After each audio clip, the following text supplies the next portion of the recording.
Hello, everybody, and welcome back to Heatwave number 7. I'm Uwo, joined by Ducky. How you feeling? I'm doing good. All right. We're here with Rivals 1 Pools. I love this game. I'm a workshop dev. You know how it is. True. Right, so we are starting off. So Rivals singles will be cutting down to, I believe, top 16. Top 16? Yeah, I think so. And we'll be finishing up tomorrow, but we got to get through all of the pools, which is all happening right now. All 70 players are intermittently sitting down across the various setups, and we're starting at round number 1. That being, let's see our players' production. We're moving right on over to them.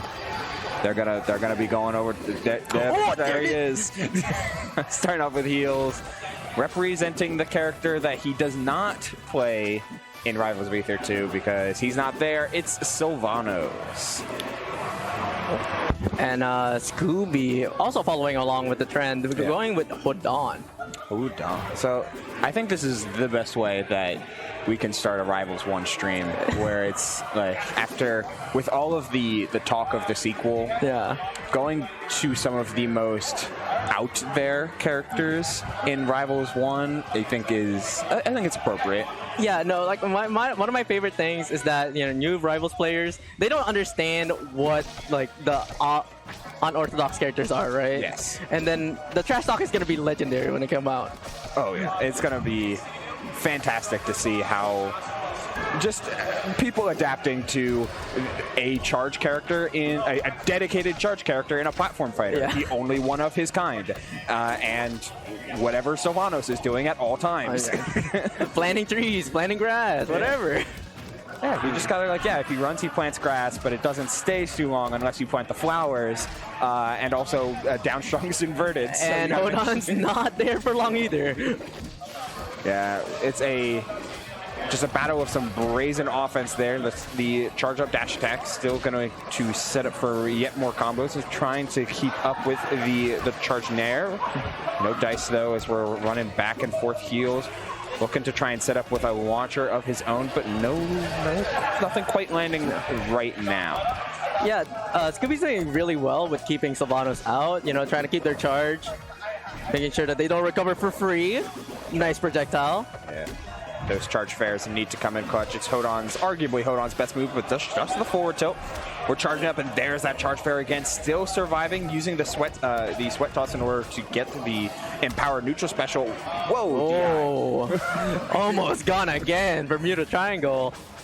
Okay, nice stall there. Nice tech. Barely missing with the strong fair there. Up air finding its mark. Yeah, the weird sideways hitbox of up air.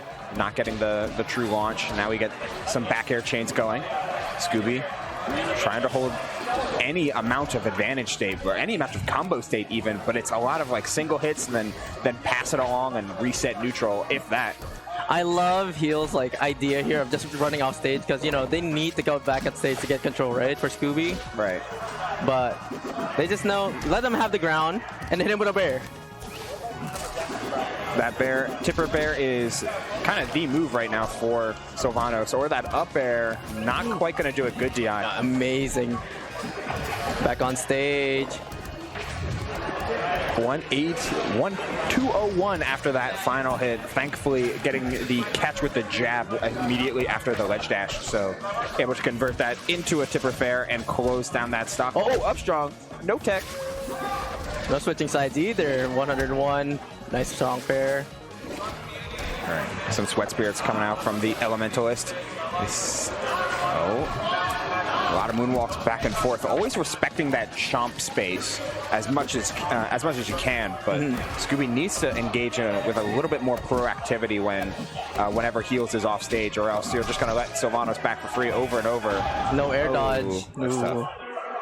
Amazing coverage from Heels there. Oh my God. I'm scared to see Sylvanos in Rivals 2 now. He seems like he'd be at least okay. I mean, that up air is pretty good. Yeah. I'm just scared, What if Bear just drags him back to ledge? Imagine? Yeah. Oh my God. Wait, that'd be kind of sick. Don't give Dan an idea. Yeah. Okay, back now in Hodon stage. The hot springs have started. You know, maybe it's home base. Yeah, and the smaller stage, I think, always is going to help out a character like Hodon, who wants to hit with like the more meatier part of his aerials to really get the party started. A lingering nair, a lingering bear type of stuff, like to really just get things going. Has to oh no, the cancel in the wall jump, able to intercept with the back air. Nice coverage and a nice recovery route from heels. Hey, happy to go back on stage. Scooby just missing barely with the fairs. Trying to set up a flower. Just goes to center stage. I wonder if Heels is trying to set it up on platform there. Either way, the waveland down strong, and it is going to take the stock. Solid stuff. Got a couple of flower petals out there as well, so plenty of grass summoning up. Nice neutral special, though. Has to use that as a DP-esque option if Scooby's going to have a chance to get around some of Heels' insane offense and how potent it has been. Ooh, finally getting the stock there. Amazing stuff from Scooby. Working hard for these stocks, you know? For real. And that's not typically Hodon's MO when it comes to how routinely he's able to take stocks. Normally you see a lot of cheeky setups with like down special or with the mid-air down special cancels. Yeah, exactly. Well. But no dice. Ooh, okay. Speaking of, there's the first one of the set. Oh no. Sometimes you don't need the special, right? Yeah. You can just bury them.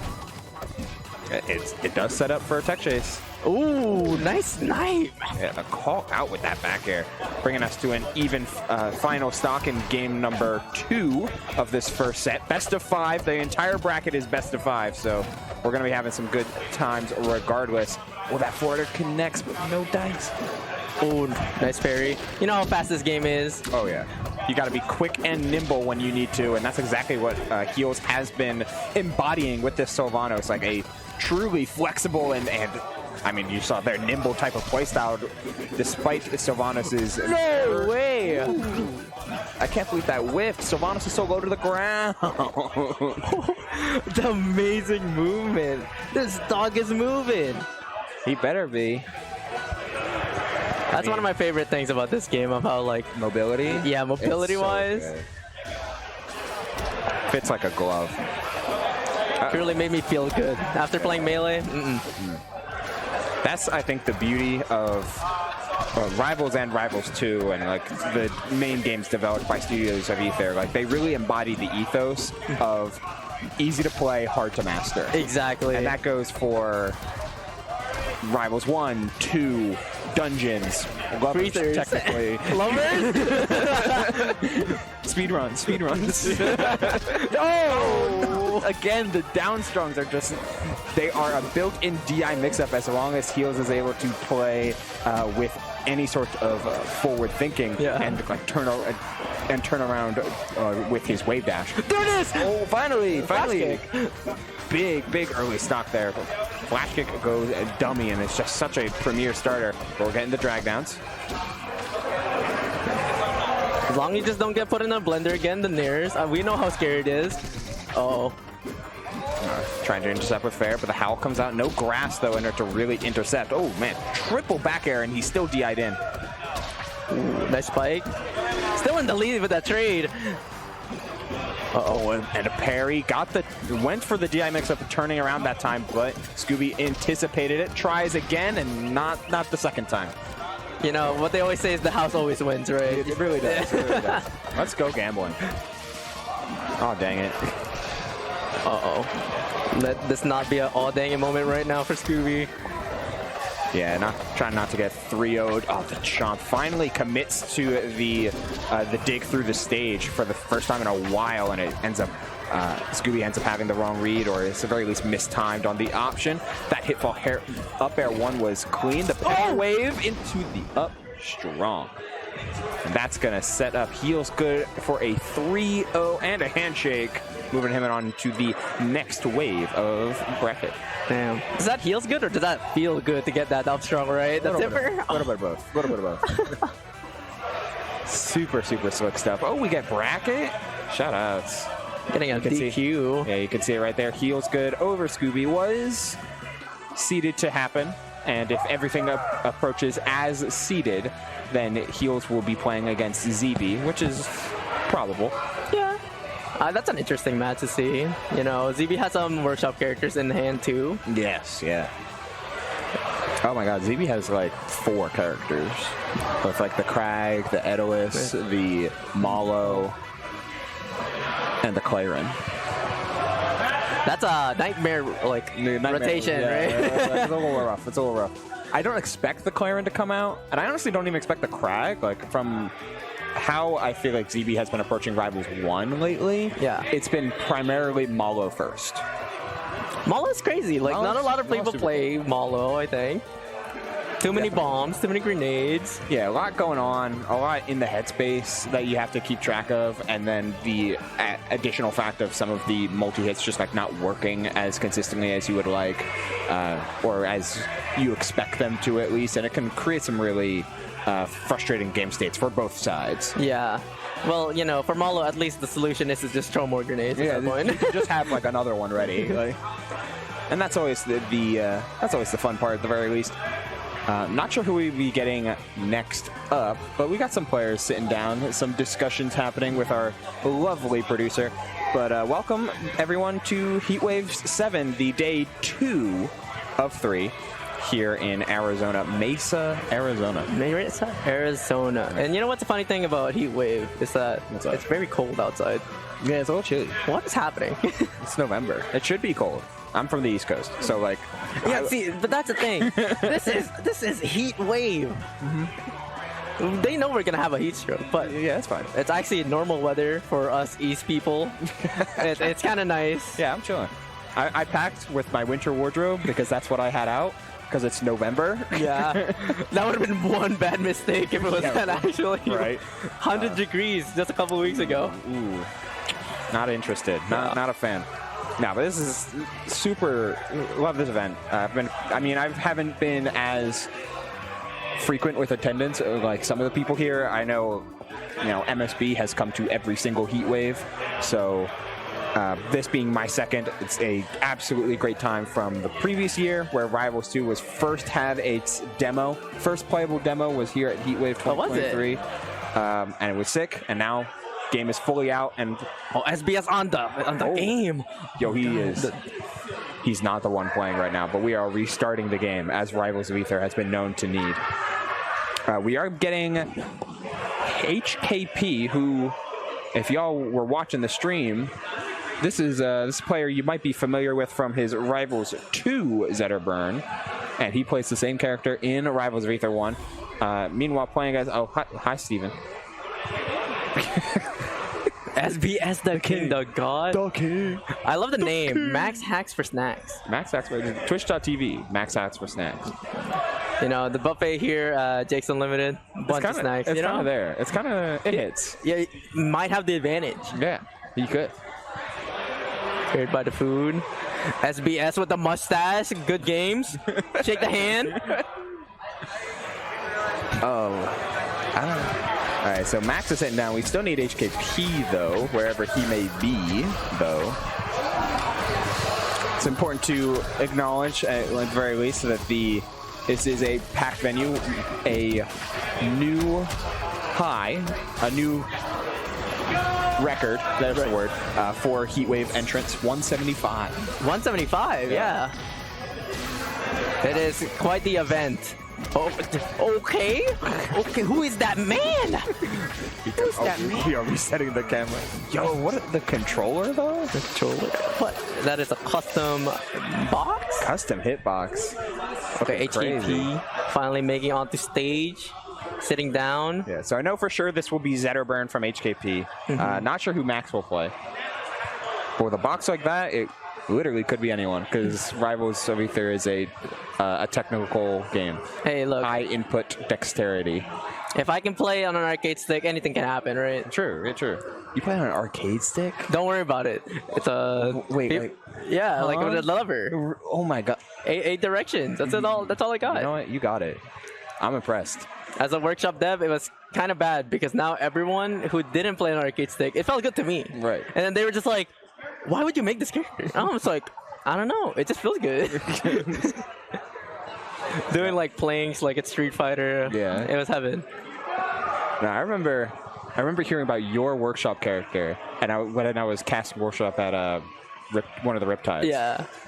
And I asked people, it's like, well, what does Ducky do? And it's like, only Ducky knows what Ducky does. It's like, And then I think I played a different character. yeah. Oh, excellent. Yeah. I was like, yeah, I'm playing my own character sent to the streamcast. And then they're just like, okay. And then I was like, I'm actually representing another developer. Ducky out here lying. I can't believe It's a mix-up. You know, it's a mind game. It is a mix-up. True. No match of experience can prep you for me not playing my character. My real mix-up actually was this Heatwave was actually not knowing where I was in the rounds, and I accidentally got into top 6 in workshop winners finals. W. Not just a caster. Mixing up myself. Yeah. Okay, the controllers. All right, we're set. Are we in? Making sure. HKP seems to be set up. We got a nice view of his shirt. Getting the camera raised. They're really pretty. It is like a good it. Love shirt. the color. Big fan. Matches with the Heatwave, you know? You can see the gradient. To the purple to the orange. Looks good. Speaking Okay. of gradients, speaking of patterns, speaking of other streams, of course, you have not only twitch.tv/Rivals of Ether, but if you want to put an AZ in front of that, you've got another stream running right now with yet more Rivals of Ether. That's being AZ Rivals of Ether. Make sure you don't leave though. Put it on a multi-twitch, you know? Multi-twitch, huge. Multi-twitch is huge. Just having a second tab, because all of us have 2 monitors. I know. We are in that generation. 2 monitors minimum. Honestly, I went to offices and I only have 1 monitor. I'm That's just like, tragic. yo, how do people do work? Yeah, like I need, like bare minimum, I need the thing I'm working on, and then any form of communication on the other. Like Slack fellows, like in chat, Slackers. You know, actually, I have an idea. You know how, like, for old people, they actually have the reading magnifying glasses now? Oh, that's a no. square. You know, maybe I should put that, tape that over the monitor. Yeah. Just have a smaller like shade of glass. I can now zoom it out, right? Like, Yeah, like that. Yeah. Enhance. the magnifying glass will do the work. Yeah, for sure. Oh man. So okay, so triggers are not working. So controllers are problems yet again. Hey, it happens. This is a pretty normal controller though. I think HKP plays on GameCube. On GameCube, yeah. It's just the triggers, you know, you got the input. I don't, you know, this is the classic workshop. I mean, not workshop, Rivals. Oh my. Oh yeah. Slip of the tongue there. Rag on the side of Max. And now Wow. we get the input. Nope. No triggers. No triggers. Maybe. Maybe not? Why triggers? Yeah, triggers not functioning. 0 functionality on these triggers. Steven replies, this might be an issue. Perhaps. Do you need another GameCube controller? Okay. Alright, he got one. Okay, yo, pass me. My GameCube controller's modded. Hi, Fob. Oh, no spring. Well, digital. Well, that's. So my GameCube controller is the same way. I've got digital triggers, and it should work. Unless he just took out the spring. He took out the spring. He just took out the spring, and it's not digital, but it is still analog input. I wonder if it's like the potentiometer is like off somehow inside. Maybe. GameCube controllers are weird. Yeah, Don't they're- ever play on a GameCube controller. If you can, avoid it. They are wacky little things. That's true. Like, I had to pay too much money for a Fob. It's not worth it. Now I can get 1.0 Cardinals that doesn't work for Rivals 2 because it's a good game. Because you don't need that. Yeah, I don't need it. Alright, we're finally getting into our next set of Rivals of Ether. Singles pools. I did lie to you. Sometimes that happens. HKP will be playing Forsburn and is locked in Forsburn, seemingly to not mess with the muscle memory, which makes sense. And Max is going to be on that Crag. So Is that the golden one? yeah, the gold rank Crag. Okay. Oh, goodbye. What do we say? Forsburn's sick. He's so cool. I forgot how strong spikes were in this game. Oh my god, they're insane. He tried it again. Shortest game so far tonight, probably. Like, Forsburn has undergone a ton of different changes, but man, nothing quite hits like that. Nothing quite hits like it. Forsburn in Rivals of Aether might be the most fun character I've ever played, so a little bit biased. I'm in a crisis mode here. I want to see 1% more, please. Yeah. We can't be done with it. Okay. So, all right, we got there. All right, you won the war. Yeah, it's a best of 5. You know, sometimes this happens. You know, you're used to Crag being able to pillar without any sort of issue, but this is a lot of challenge. That was clean, but you can't make it back. No. That's tough. Had the parry on the pillar, chose to break the pillar a little too soon. Yeah. Needed to, I think, just go for like a side B pillarless wall jump afterward. But that's tough. That's tough. Yeah, you know, I have to get used to it again. Yeah. Many people here are playing Rivals too. I know that Crag has some cool new stuff. All right, and that's automatically a red flag though when it comes to seeing if Max is having some bracket nerves right now. Got a parry at 0, juicy combo starter. No, just down strong. Like you need to take advantage of every hit you get, and especially in Rivals of Aether because the mobility is insane, and you need to make sure you are maximizing your hits because we know for a fact HKP is optimized. You know, the dares earlier like 3%. Crazy. All right, the forward air comes down, bounces off the rock though into getting a very, very steep angle. Doesn't get hit by the forward cape. Rock is still in hand. Max doing much better in this game number 2. Doesn't get caught by the down tilt, but does still end up losing his stock to a Forsburn back air. Oh, parry. Nice whiff there from HKP. Ooh, damage. 56. Seeing the combo starters just like that. See how much damage they racked up. Oh, yeah. 68. Things can explode in a game like this. Though it was a nice forward tilt in order to take the stock. Max holding steady, rolling a little bit much, but that's okay. Just trying to set up for what Crag does best, which is set. Oh, there it is again. Nice spike. Just to confirm. Just to, like soft bear dare confirm.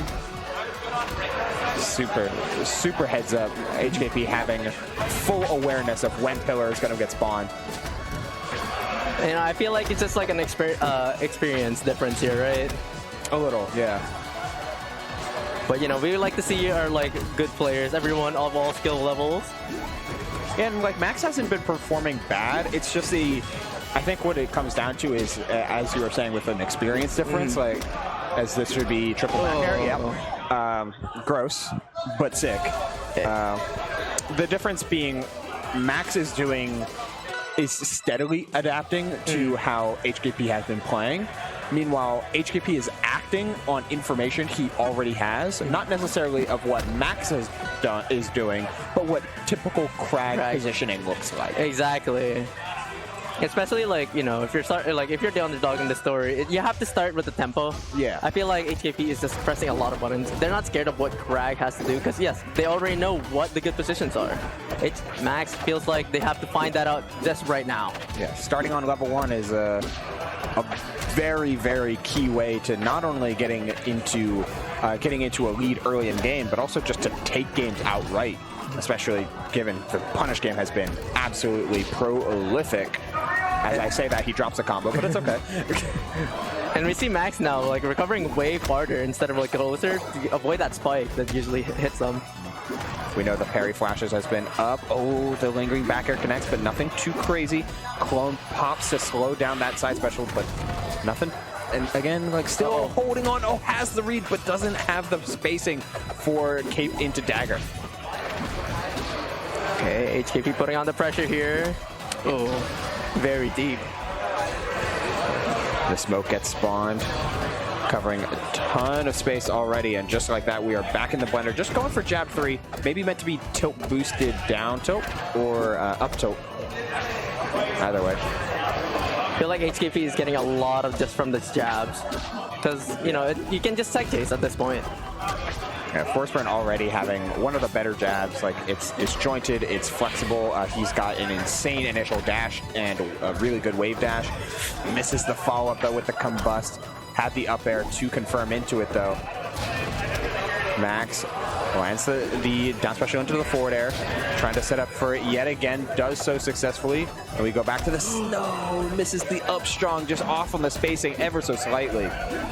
Nice try following up with the DI there. Parry on the jab. Max covering. Oh, teleports right into him. Knows that he's taking the time to set up a prolonged ledge trap. All right. There you go. That was it. There you go. All right. 159 is a high percent, but Krag is a heavy, heavy character. Heaviest in the game. Ooh.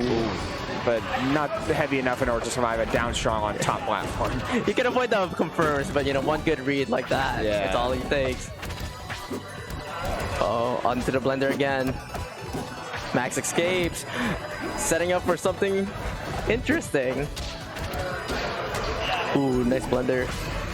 Yeah, the Nair, hitfall Nair 2s go so nuts, and then the tipper down tilt back, down air. Egregious, ridiculous. And that's Forsberg. And that's a 3-0 and a handshake for HKP, who ate. Wait, yeah, literally. Ate the snacks. Yeah. There you go. You know, but I liked how Max was playing there. Like, they seemed like they were getting their footing. They wanted to go for the crazy ideas, like the side special into up strong. Oh, and the stream is gone. Chat. Where did Rivals 1 go? This dude. I can't believe this. I didn't see anything. Yeah, it's all right. It's okay. Well, welcome back, everybody, to some more Heat Wave. Heat Wave number 7. 7. All right. Oh, I think we got ZB on Steam. Yeah, so now we're going back to the match that I had called out earlier when we showed the bracket. It was Heels up against ZB, and lo and behold, in winners quarterfinals, we're going to be getting Heels Good and ZB. Probably one of these other winner quarterfinal sets as well. I know Dino Sealder might be sick. Cheesy's always fun to watch. I love Cheesy. Yeah, like there's some good players here. Bicycle Schoolie getting by with a DQ, but seeded to win that anyway. So You know, there's much to prove, but we'll see. So fun stuff all around, and we're absolutely going to be streaming both of the winners semi-finals matches, either in this pool or in one of the other pools. We got to get all those qualifiers. You can't miss out on the winner semis, you know. We want to see who's coming out on top out of the 70 players here at Heat Wave 7. Yeah, we'll get a taste of just how players approach this game differently comparatively. And you know what? The answer that we've gotten so far from Heels previously and from HKP just now is it's a lot more about tempo. Fighting games are always about tempo, not to change the subject slightly, but not to clarify what I was saying earlier. The tempo in Rivals 1 compared to 2 is a lot faster. Yeah. You have to keep up with the pace. It's like playing with a band that you've never been with before. Yeah, it's like you're always trying to match the tempo of everything around. You're reading, you don't know how to charge. You're just like, okay, what do I play here? It's a jazz freestyle, sure, but you need to make it sound good. Always. You can get the solo, but you gotta make it good. And what are fighting games if not just music? You know, that's why a lot of fighting game players, after they're done, they go to Osu, a lot of the DDRs. Yeah. Or Final Fantasy 14. Exactly. That itself is a dance choreography, right? Final Fantasy 14, if you do a raid, you're dancing. True, you are just dancing. Yeah. You're basically playing the keyboard with between all your different... You know, I think a lot of fighting game players could be good musicians at this point. Like, I know a few. That are exactly, both, right? A good friend of mine is a pianist. Yeah, exactly. Yeah. See, I thought I could be a good pianist just because I play on the arcade stick. I'm pianoing already, right? Yeah. Like, it's just a matter of, instead of you're looking at a screen, you're just like listening and looking at a sheet. Then I realized that was the issue. I was like, just like in fighting games, I can't read. Well, there's your problem. I might as well just stick with something I was good at. Nah, it's good stuff though. There's a lot of overlapping skills to being good at anything, and an esport like any fighting game, but almost especially platform fighters. Like it definitely tests a different set of skills. Comes down to the hands a lot. You know? Yeah. Make sure it doesn't cramp. An extra reason, perhaps, to not be so attached to a GameCube controller. Hey, I'm feeling attacked here a little bit. You know, if I could play Rivals 2 on an arcade stick, I would. I just mean like there are studies of like GameCube controllers causing some cramping. Oh, there he is. Welcome, ZB. Good old Z, good old B. You know, I feel like we could have made better advancements in the GameCube controller, because I'm not gonna lie, it feels good. The bottom layout feels good, but I feel like we could have had better like shells at this point, even rubber grips to expand the grip and like not make it as hurt as much. Yeah, because like that's the thing I always hear about, like the ergonomics between like GameCube controllers is, while they feel great when you're using them, it's like uncurling your hands around them, you start to realize just how like cramped and tight they were, especially if they're like claw gripping or anything like that. And when you go to like a more comfortable controller, I know a lot of people like the PS4 controller, or like if they're wider. Yeah, they're thicker. Yeah. It's like the Sega controllers, or it's just like the best one, the Japanese made one because it's smaller rather than American one, which is weird that they did that. But maybe we need to look back at that one. Bring back the Dreamcast controller. That was a monster. What if I just put tape on my like game controller at that point? Yeah, just making the super controller.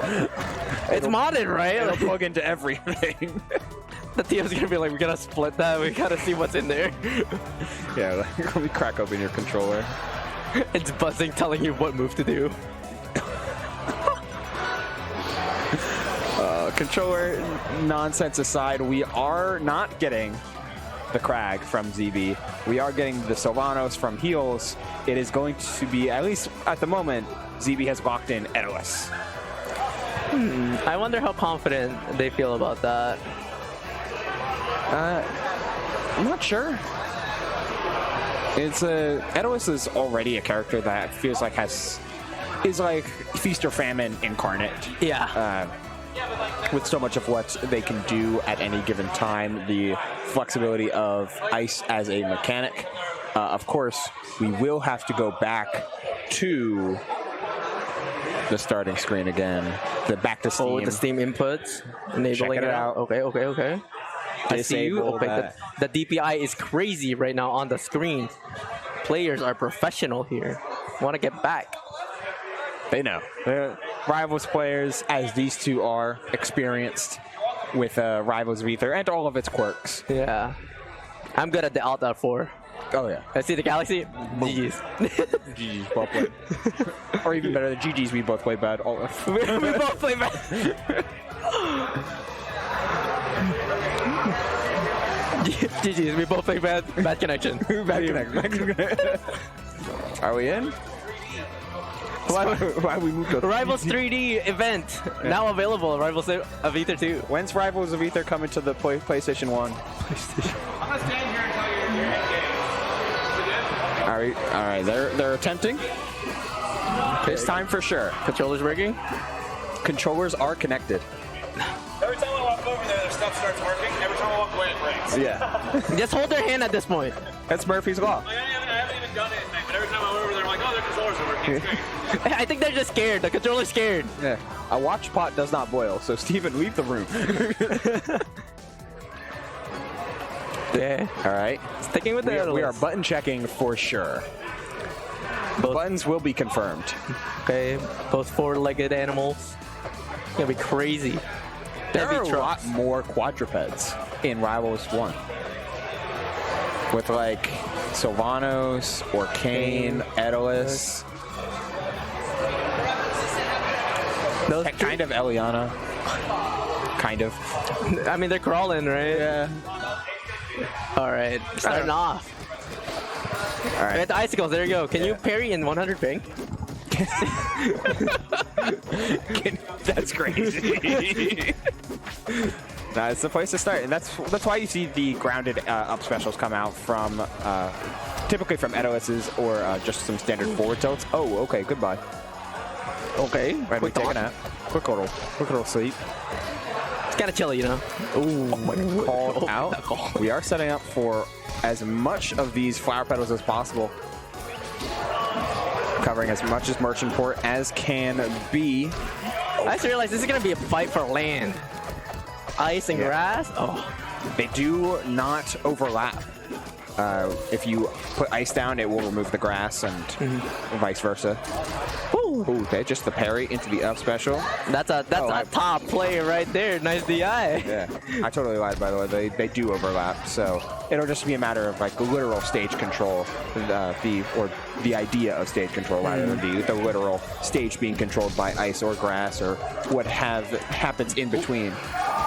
Oh, tried for the up special spike. It's not going to find it. Instead, Heels has plenty of time to stall, but spawning immediately into the down strong may not have been ideal. I thought he was in range in order to get to the chomp. Yeah. But Heels making a couple pretty crucial errors, not only from that last stock being taken, but also the immediate SD. But still is in this game. Yeah, it's pretty close so far. Not too bad. ZB might be proving us wrong here real quick. Yeah, Hitfall Nair is the place to be if you're Edos, mixing back air, looking for up air conversions, but Heels is always kind of DIing around those. Okay, getting some grass finally here. That's the most important thing about this matchup. Wow, great DI. Again. Does not want to lose the stock. Puts out that armored forward air, 2 big back air. Not going to close out the stock either, but you are forcing Edos into a disadvantage. Forward air, not trying to go for the second one or any sort of follow-ups, and is going to get blown up for it. Didn't want to commit, wanted to feint and see if there was any way he could get ZB to flinch, and ZB did not. Hey, look, at least at that point, it's info, right? Game 1, yeah, Very true. Yeah, 5 games if you make it. But it's info. It's always the data round for the first game. Yeah, you know you've got minimum 2 more games to go through, so information is paramount, and that is some good data right there. The roll in right for the drag down Nair, dealing a total of 85% off of 2 combos, and yet more. 109 just like that here on the Frozen Gates. Okay, and ZB is starting to fight back. 75, 77. Ooh, not easing up here. Matching up percentage. Now, Heels needs to get back. Woo! Okay. Just chose to disengage. I don't dislike it. Instead of trying to intercept the hammer that late in its charge. Yeah.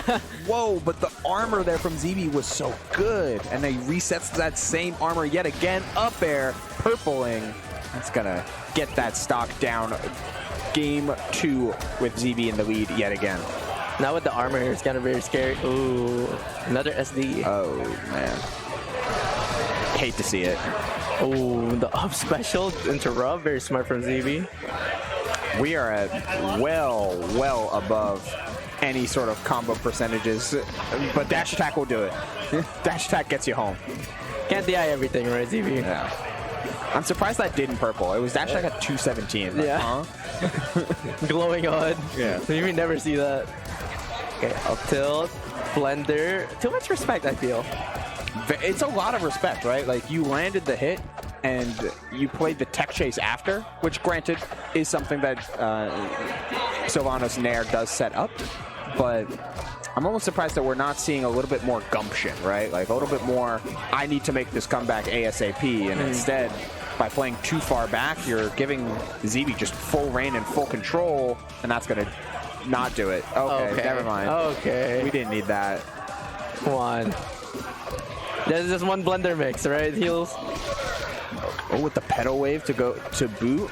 Going for another Hitfall Nair. Oh, brother, Oh, brother. ZB is trolling. Are you kidding?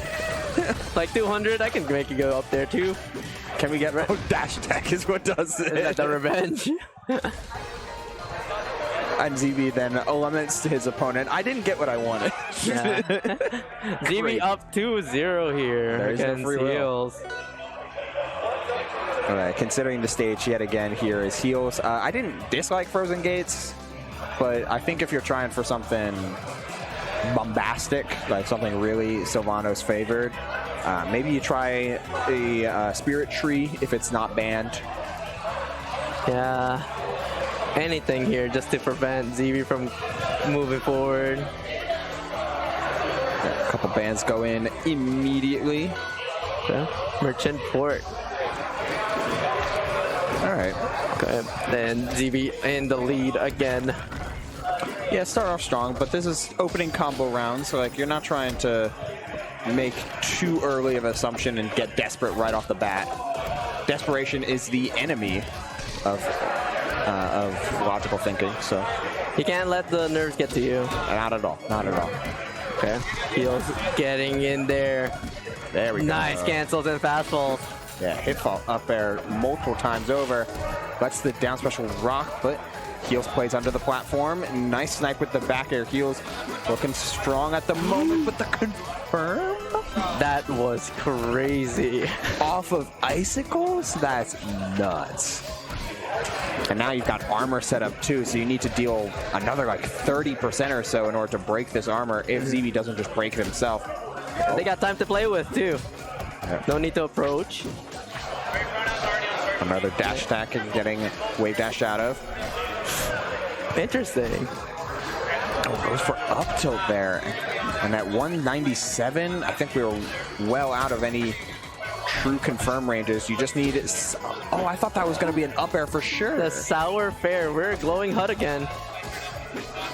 Yeah. Getting flashy. Another call out with these down specials, and we have set up the armor up parry. And that's going to do it. Wow. Okay. The Tipper sweet spot still ended up closing down the stock at 244 despite the armor. And now Heels has a little bit of a chance to gain some momentum. The low percent combo game is absolutely there. Waits out the parry, gets the dash. Oh my god, and we almost lost for it. Thankfully, Sylvanos can recover through the wall. Yes. Oh, hit fall and fair, up air one, hitting as well, like setting up the flower. Heels trying to set up like yet again. ZB knows how to take some damage and dish it back out though. As long as you're still alive, you've got plenty of time. 5 minutes, you know, almost 6 minutes. Just gotta play patience. Right there, equal stocks. Feels good. Can't be in the game here. We saw the 0 to 90 before. It all starts with, oh my god. Okay, still making it through. Brother, what is happening? The movement, micro movement. Some movement is happening on Heels. ZB is actively being the worst. Oh jeez. Oh, then he like dashes after him. No, a lot of catch up here. You know. Heels win this game. Yeah, you gotta pay. Oh my god. You know what? That one's my fault. That one's my fault. Oh, well, we saw an SD each game. Yep, well, we did. That's how the tail goes. You know, there is no free will. Not in ZB's world. No. You will. Oh no. Psychopaths. But ZB's the evidence that we know that the only thing constant in life is suffering. it's That's the wall you have to get through. and ZB represents that full sail. Oh man, what a set that was just experienced. But we gotta move on to the next one because I don't feel like talking about that one anymore. No, Dead Man Don't Speak. Penguin and Envad. Ooh, okay, this will be sick. Penguin finally getting to play some more Absa or Ori, depending on what she prefers. Well, yeah, exactly. What you feeling like? Yeah, what's the vibe? Man, can't wait for Ori and Rivals too. Oh, wait a minute. No dice. All right. Brand new controllers here we're seeing on setup. Hopefully, we don't have to struggle. Well, luckily, Steven is right there to Yes, go over. As you mentioned his name, he looked straight at the screen. because there has been a controller issue without fail before every set. We wish for the best here. Make sure to button check your controllers, everybody, regardless as if you just played on the setup. Always check your buttons. Because... Oh, it's drifting. We're drifting. Deja vu. Oh my gosh. There it goes. Potentiometer's drifting. This controller is considering. So you might need some Alt F4. But we get a chance to look at the bracket though. Get to see the other side, one of the other pools, not the same pool that we saw before. Instead, this is NBAD, who upset Anti 3-2 and Anti's Ori to get into winner semifinals, where Penguin has yet to drop a game.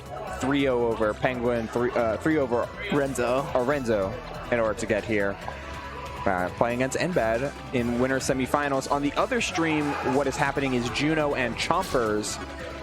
Chompers on the Edilus, Juno on the Eliana, and that is currently 1-0 in the favor of Juno. But you would know that if you had the multi-twitch, right? True, multitwitch.tv. So it's just cool. I'm always enjoying. I'm just flat out enjoying like going back to Rivals 1 and seeing how many players have been forced to find new characters. Yeah. And even better, whenever you get a taste of a different game, even if it's in the same series, you know, think like Guilty Gear, Exert to Strive. Exert to Strive, stuff like that. I forgot the name of it. But if you go like Tekken 7 and Tekken 8 and like all these like Street Fighter 5 to 6, all that jazz, the difference of playing one character and then having to change your mindset because your character might be gone or you're just choosing to play a different character, it does change how you approach the game. And we might get a chance to see that from the side of Penguin or perhaps NBAD. It's going to be an interesting match, especially since Penguin just came back against having that 3-0 against Anti, especially the Ori. Yes. Hopefully NBAD can change history here. Nice. Interrupts with the up special. Yeah. NBAD getting a chance to win the mirror, and now gets a crack at the ABSA, but ABSA, of course, from Penguin has no quarter. We're seeing the up air come out. A great parry on the Cloud. Sign getting a little bit of a chance to follow around and set up yet more still. Cloud, no follow-up though. Ooh, nice cancel with the so wall jump. sick. I wonder if we're going to see that in Rivals 2. I love the up special. So. The up special from ABSA feels so perfectly balanced. Like, it's obviously phenomenal, but being able to not go into special fall by being able to touch the ground, wall jump out of it. While you might not be able to wall jump out of it, we are walking. Oh, goodbye. Walking by. Controller issues. Controller issues. What's happening here? Talking about tempo though from earlier, this has to be a big stopping point. Achilles heel. Yeah, I'm with you there. The idea of getting into a flow state is one talked about across a multitude of different situations, but this is gonna stop you dead in your tracks on both sides. It's just very interesting to see. I wonder how they're gonna start it off. You know, a lot of players can be honorable, but we do have rule sets too. Yeah. Okay. We are considering. Oh, we're just gonna restart. Okay. The honorable restart. Down to stock. Gonna try and make up the percentages. Yeah. So did we know the number? They might have. Just getting close to it. I think it was around 90, 76, 82, 5. Okay, the sign. Okay, the sign taps for perfect management of percentage is kind of awesome. That's a top tier player. That's technology. Yeah. All right, 87% specifically was the number, and now we are just right back to it. Yeah, right back into the game. The clock is wrong, but who cares? This game was not going to time. These two are playing too quick. It's rare for it to go to time. Always, yeah. Oh, trying to cover himself. It was N-Bad with the side special bashed upward. God, nice coverage from Penguin here. Almost trying to go with the up B special there. Yeah, faking it out, but that's going to be the sign-in powered forward strong, closing down the stock. Penguin doing a good job with a lot of fakes with the said up special, but no, not pulling the trigger, and some good delay on the part of N-Bad to get that parachute up to tap Penguin out of any sort of offense.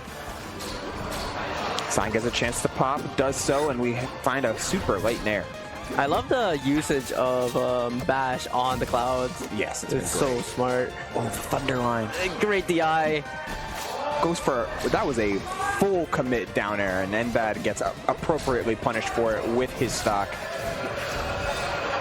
Oh, popped up. Okay, Penguin pushing on the pressure. It's crazy how Ori is so quick to be off stage here. Or lightning fast. It's everything about the character. Just pure unbridled speed and how quickly that can be thrown into positive and negative trajectories. A solid call out though with the forward strong. Another one. Needs one more. Wanted that bash upwards in order to find the back air, but no dice. Said we just bash our way right back to it. Finds another bash. We are bashing everything. It is down special flurry. Dedicating himself into that forward strong. Might pay the price. Up air. Up air. Absa up air. Absa up tilt up air. What else is there to say? It's what you need. When you need it, it's there. Okay. We got a tic-tac-toe right there. 3 in a row. Nice. I think that deserves a point. Oh, sour fair in order to get some follow-ups here. Penguin is so good at just sending Ori off stage. Penguin is, not only does she have like some really good knowledge of Ori, having played the character herself, but also just, she is so efficient with Absa. And I think that's what always strikes me as the proper word, because it is purposeful, everything she does. It's explosive. And that too. Oh, see, trying to move around that, like forcing a trap off of these clouds, and N-Bad has been doing a really good job with cloud counterplay already with the mixture of DI into Tekkit as well as a back air, everything. Now that was a call and a half though. Huge down air in order to turn things back around. Must feel good for an Ori when they land that up the down air. Nice delay, but delayed too much. Did not have the range off of the initial parachute, and we're down to our final stock here in game number 2. Finds the sweet spot of that dash attack, but nothing more than just a couple of nickel and dimes. No quarter yet. Just one more cent. Ooh, up there finding twice. Oh, had the read too that he would run off the platform, but the back air just whiffed.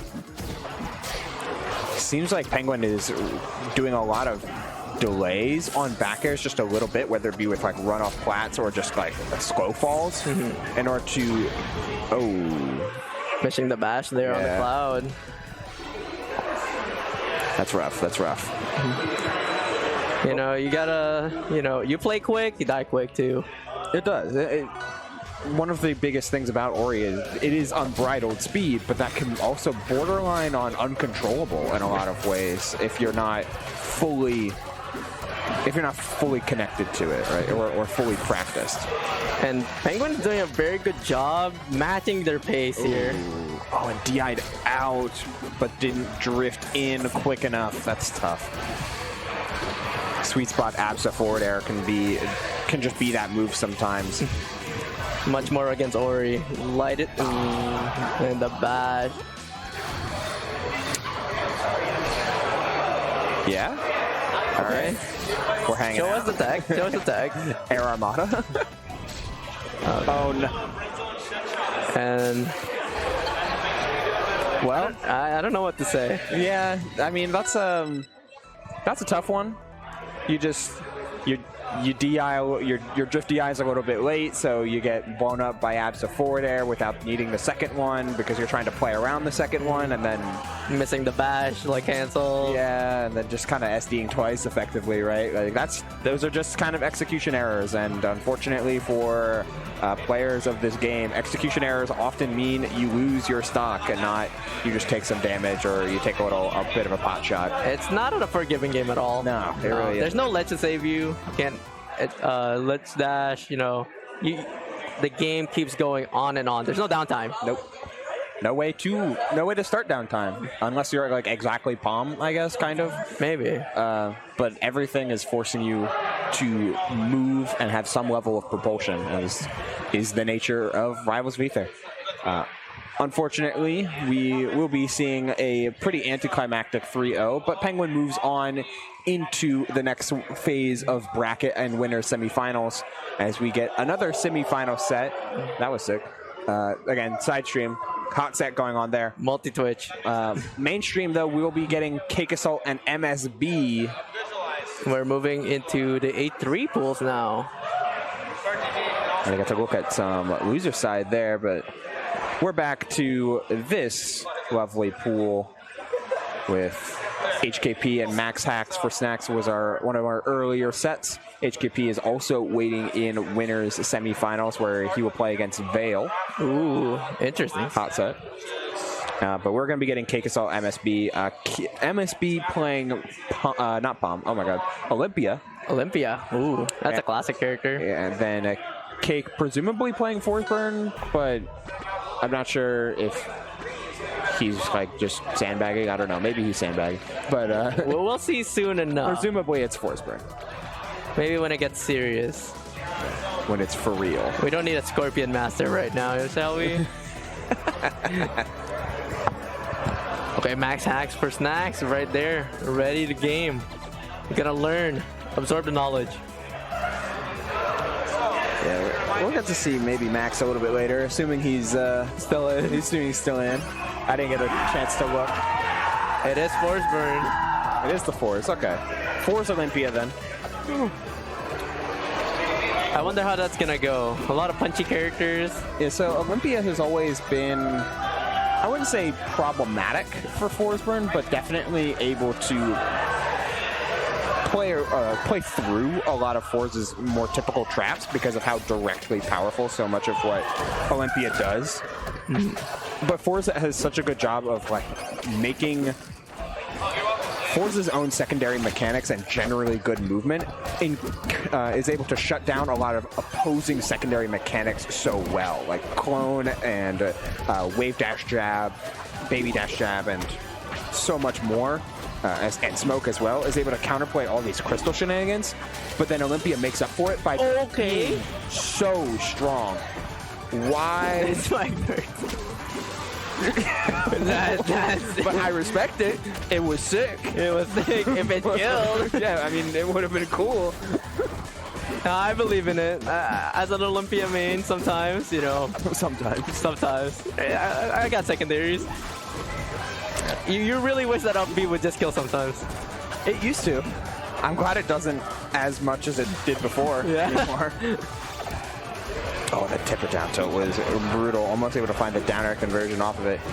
Cake though playing, he was a clone. That was the clone the entire time. I was tricked. I should have, in hindsight, you could have followed the clone, but I simply did not. Oh, we're charging up for the combust. Up strong whiffs, but that's going to be down. Down tilt to combust. True confirm. And The hardest thing about Olympia is that they're quite the simple character compared to everyone else, right? very direct. That Unfortunately. I So, didn't mean it. MSB, it is not your birthday. You do not get away with those for free. As Cake takes the first game in the loosest of terms. You know, the name is MSB, not HBD. You know, you gotta keep on track here. Oh, Endless Abyss. And by Endless Abyss, I mean the training room stage. Oh, okay. But this is what I mean when it comes to like just the Olympia's powerful normals giving Forsburn a harder time than any of the secondary like setups and combos that he can do, that she can do. because you're just hitting so unbelievably hard at all times. It can put Force Runner on the back foot really quickly. So it forces forwards into like a very much a high powered situation where he doesn't always want to be in. Ooh, nice forward tilt. And we've seen a lot of Olympia. Ooh, saving the double jump luckily. Double down tilt. MSB has taken more stocks from himself than Cake Assault has. He might be an equal KD ratio if you can get the stock. Okay. Stuffs out all these jump-ins, though. Getting back to stage is so tough when you have Force Burn waiting in the wings to back air you or set up clone. Fully combusted. Open a parry, and that's going to be a down strong, and that's going to be a stock. Saving the crystal toss for a little bit later. Needs to use it now. No, chooses not to, though, thanks to the forward, thanks to the focus dash and the side special. Okay, nice focus attack. Stalling just a little bit more. Cake, I'm doing amazing with the clones there. Wanted to call that out and kind of did, but just slightly mistimed it. And now this is going to be damage. 45. Oh, up airs out of it. MSB just wanting to delay it a little bit. Gets still another dash attack. Has Cake on ledge for such a prolonged period of time, but the wall jump, saving the double jump the entire time. They're pausing. Oh, that was tough. Clone was spawned the entire time. Another dash attack. Play through this. Oh, MSB wanted the like wall tech scenario he tried to set up previously, but did everything a little bit too early. Instead, we matched with the down tilt mash, and then this is just going to be an up strong. Equaling out. Last stock for both players. I'm surprised, you know, maybe MSB can equal out the KD ratio here. Redeem those lost stocks. We're working on it, but down tilt back air has something to say about it. Cake never one to just give away games for free. Wanted it so bad, and might end up finding it. That double jump was clean in order to avoid the anti-air up tilt. Another clone upbeat. It's not going to do it. Great DI, holding straight down and out, then drifting back in order to give yourself a chance to recover. Crystal pops, doesn't have it right now as the forward tilt comes down. Running out of resources is Cake, who doesn't have his jump, but has the means to get back to it thanks to the wall jump. Out breaks the Crystal with the teleport, and finds the wave to that down smash during the end lag of the Crystal Pop, and MSB close, but it only counts for horseshoes and hand grenades. Yeah. Man, that was so close. Like, Cake being really creative there, finding the stalls and banning FD. Now we are at Tempest. Tempest Peak. I guess I can see this, right? Like, Endless Abyss is always like a big feature famine type of stage where it would be each player was kind of taking turns, like strapping each other for extremely long periods of time, and typically 60 to 70%, if not more. So this, you kind of get a different sense of environment here. Yeah. And a lot more windows to recover thanks to those side platforms. Yeah. It's very interesting too, because it's still a very flat stage, so the platform layer, it does give in for Olympia as well. Oh, another teleport. This clone usage, it's always been Cake's bread and butter in my humble opinion, of like clone being used to great effectiveness. But not just to deceive, right? No. It can deceive, and Cake does an amazing job at mimicking clone. I mean, the OS tag is there for not just no reason. Cake's a machine. And he cranks out wins. Pop forward air, not gonna do it. Pop forward air. Oh, hiding in the smoke, still found him. It covers all of that space, and the crystal pop will also destroy all smoke, or remove it rather. Wow, DI out. Didn't expect just the forward strong, just to let the dagger rip. Cake starting something. Yeah, nothing too crazy. Just took the damage. Tried to jab out of that, expecting MSB to be a little bit more offensive, but the Olympia is looking. The Olympia has been looking really good, except for exactly the first game. Yeah. Oh, the tap onto Cake there is going to remove the clone. Okay, nice. I love the movement from MSB. You really have to use all your tools here.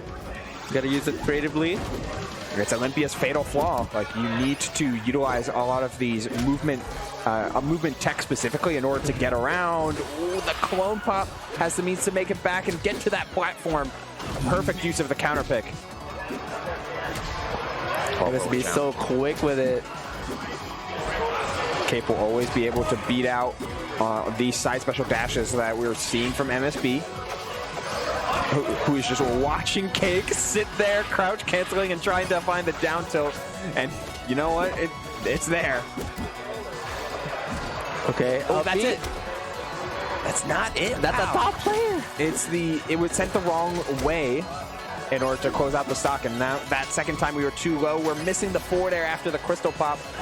Cake has very, very little resources. No, but committed all the way to it. And that's going to seal out the game.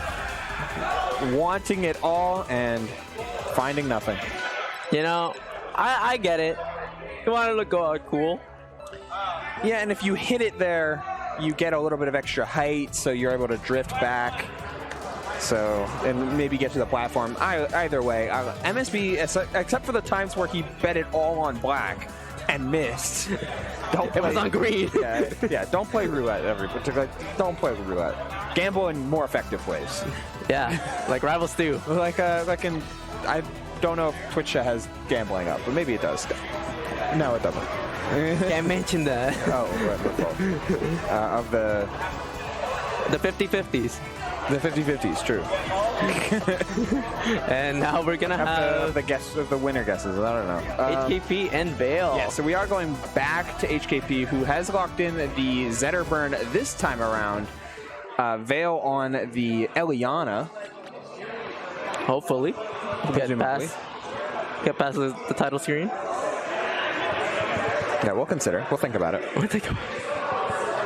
Okay. Oh, we've got to quit. Oh, we've got to Alt F4. Oh, we're I'm so crying. back. Chat, I'm crying. I'm seeing Steam library. Right, how you feeling, chat? You love the silence of the Steam library. Yep. We had one set that was just, both players reset the game, plug in their controllers, everything's fine. No. Oh, big picture mode. Okay, shout out to that. Shout out. Sometimes big picture mode is just the way to make things work.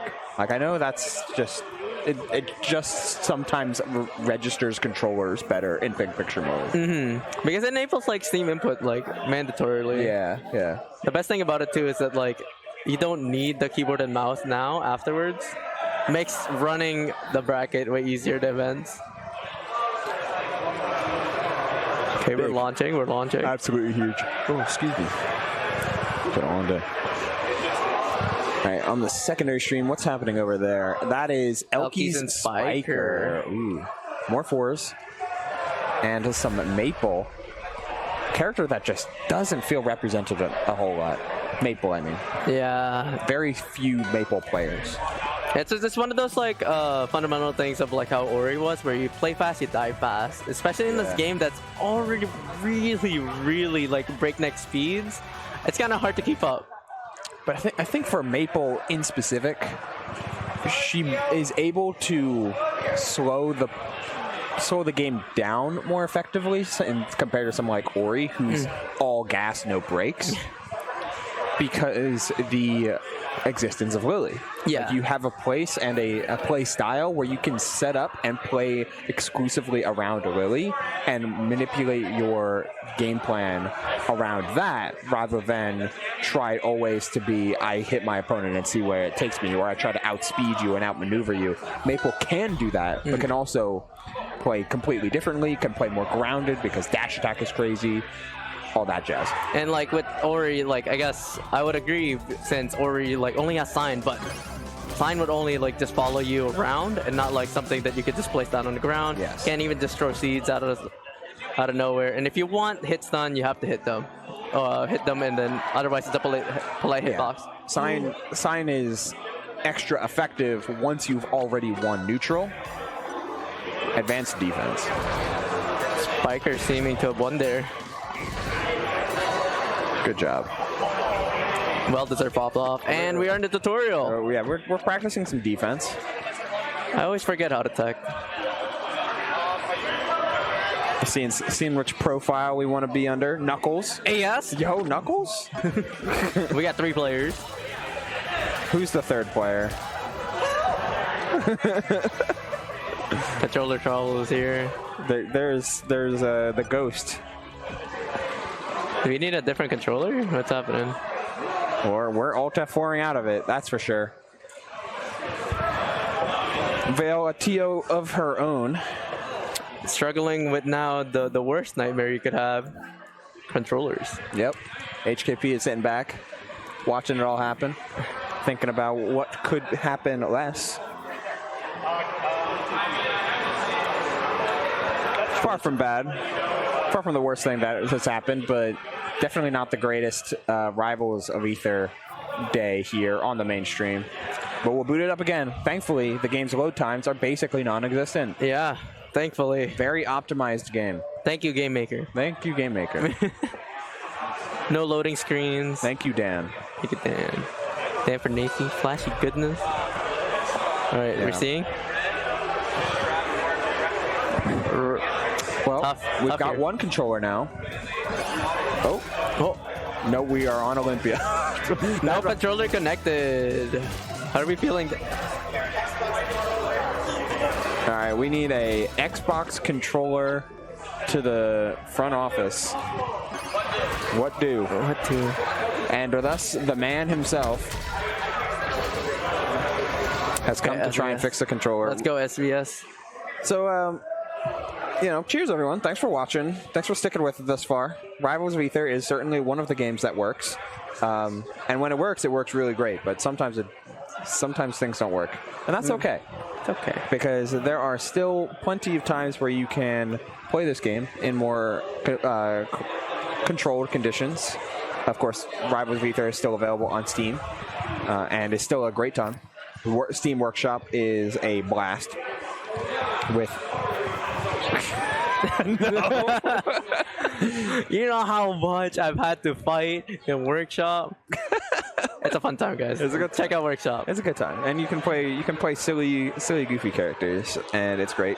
And of course, as long as Studios of Aether is around, Aether Studios is around, you'll see Rivals of Aether carried along with Rivals of Aether 2 at various events like the various majors that they are a part of, like Heatwave, like Riptide, things of that nature. Genesis. Gommel, typically Gommel. I'm not sure if Gommel this coming year will only have Rivals of Aether 2, but we'll have to see. I'll see you guys there. Ooh, Canada. Toronto? Yeah, Toronto. Yeah. Finally. Shout out to the East. Shout outs. Big Toronto fan. Okay, we got Chompers. Yeah.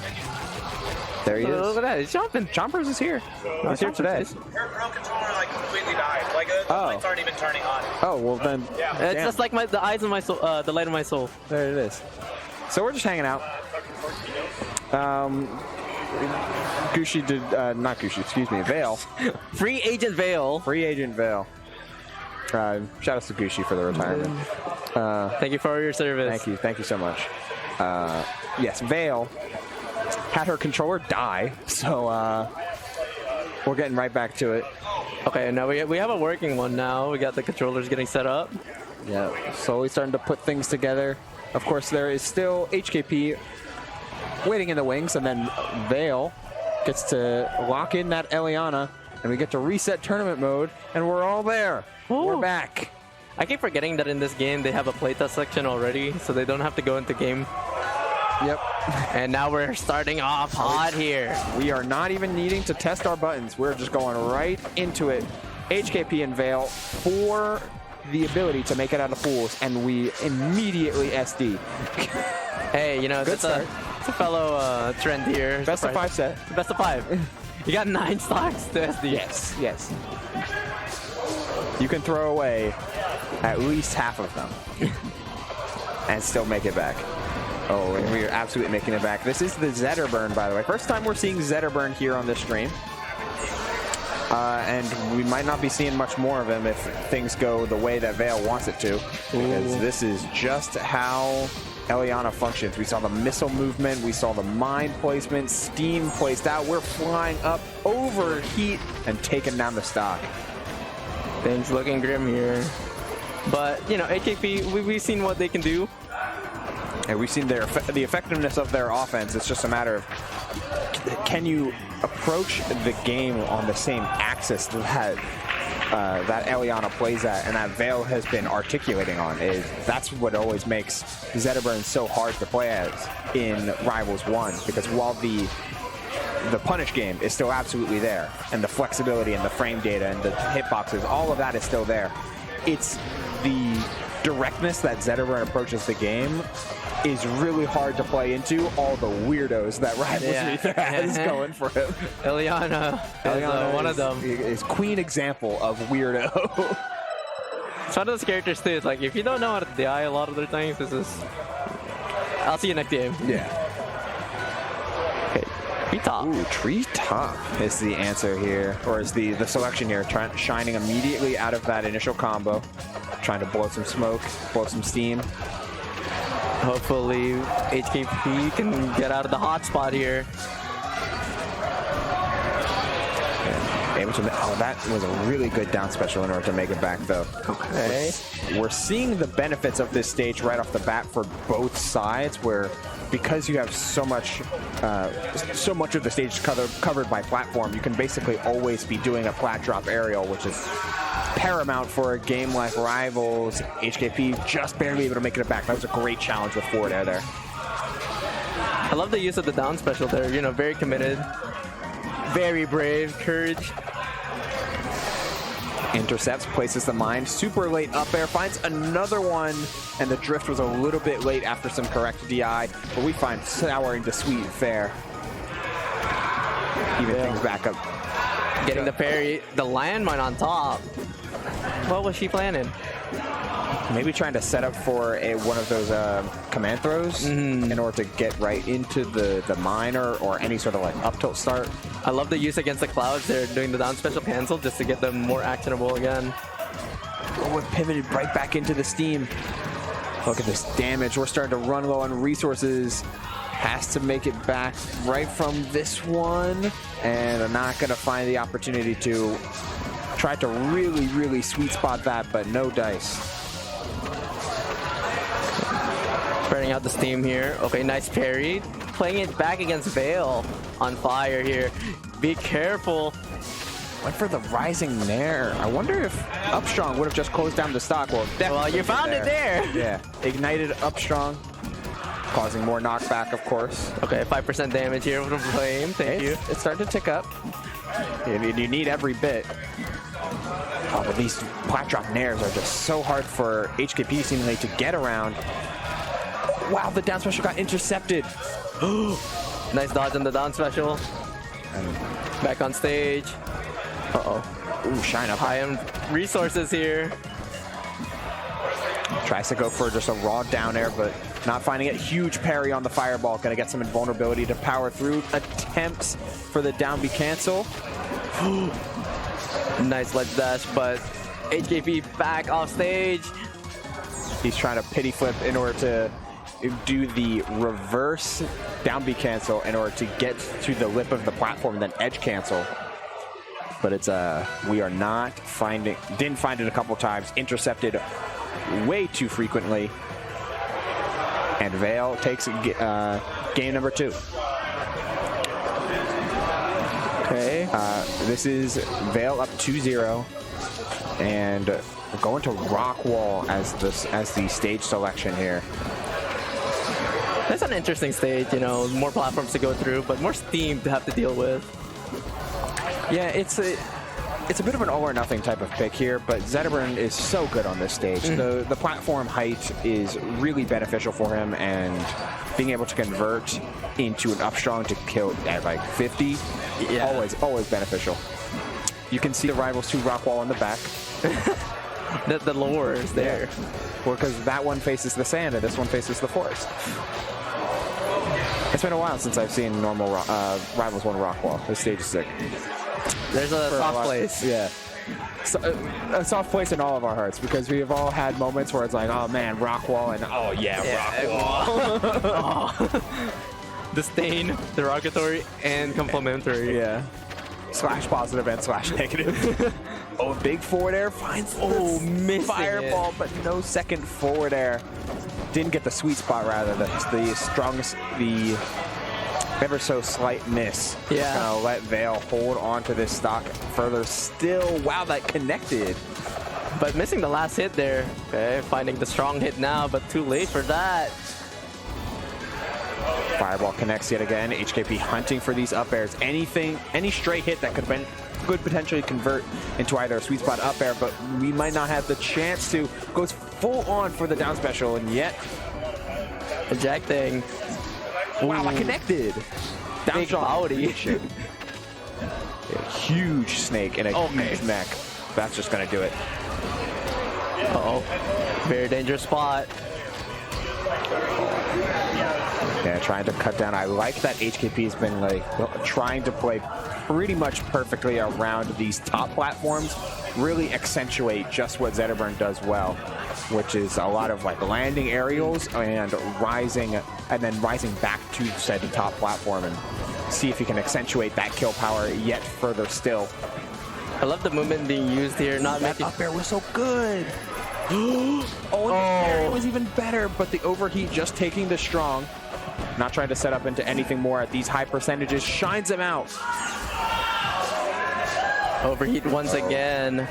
High percentage. Vale, she's calming down, she was trying to calm down and like play a little bit of a slower late game, but HKP does not let her get away with that. And a sweet spot fair on Rockwall will seal the fate of game number 3 in the favor of HKP. Okay, finally game 4. We haven't seen one yet, and now we're going to Spirit 3. Not too bad, just like Rockwall. You can still kill pretty early up top. Very. But I think this side, wow. The side platforms typically offer a lot for Eliana to stage her edge guards and her ability to like carry you off the side of the stage more times than not. But same thing can be kind of said for Zetterburn and all the sweet spot forward air setups that HKP has been trying to go for, the sweet spot forward air combos especially. Out of resources, HKP gotta be creative. Yeah, but there was no edge guard because Vale was in overheat. Falling right back into it, has to play a little bit more grounded, see if you can get out some of this exhaust. Does so with the down strong. Oh, but gets clipped by the up air, and there's that low ceiling you were talking about. Yeah. Vale now struggling. I think the side platform is not helping her out here. There it is. Well, even that stock was off the top. But it's kind of like a layered conditioning, right? Yeah. Because at every previous combo that Vale had done something like that in, it had ended in nair, not up air. For some incorrect DI. You gotta keep your tools fresh. Always. Nice refreshing. And the nair. There you go. Just like that. Rising back air, hit fall it to get to the platform, then missile nair. It's a death sentence for Zetterburn if he's burning resources too quickly, and HKP loving to jump out of hit stun with Fireball, and this might just do it. Oh, if not for the overheat. Okay, HKP finally finding their footing here. Yeah, putting out as much fireballs as possible. We're getting sniped. Up air. One more. Not a sweet spot. No sweet spots around, and no sweet spots allowed. Apparently, the parry finding the missile. Has yet to detonate the mine, and that'll do it. Oh! Never mind. Pick it up. We still pick it up. Okay. And that's going to be Vale sealing the fate of her winner side life, and that is to keep moving along with it. And seeing her tomorrow in top 16. Yes. Amazing job. Excellently performed. Excellently performed. And just a good showing of what Eliana can do, which is everything. Like, mobility is crazy, and even more so, the kill potential with her edge guarding is phenomenal, especially since Zetterburn is kind of the character you want to edge guard. Yeah, it's like Zetterburn has been the character that I think everyone just defaults to edge guarding, you know. Yeah. That's the first character you see. Spacey brained. What is happening over there? It's Protag and...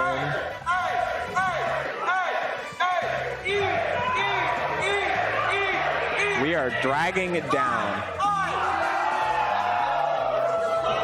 So, okay, so it was Proto against Rufon. Yeah.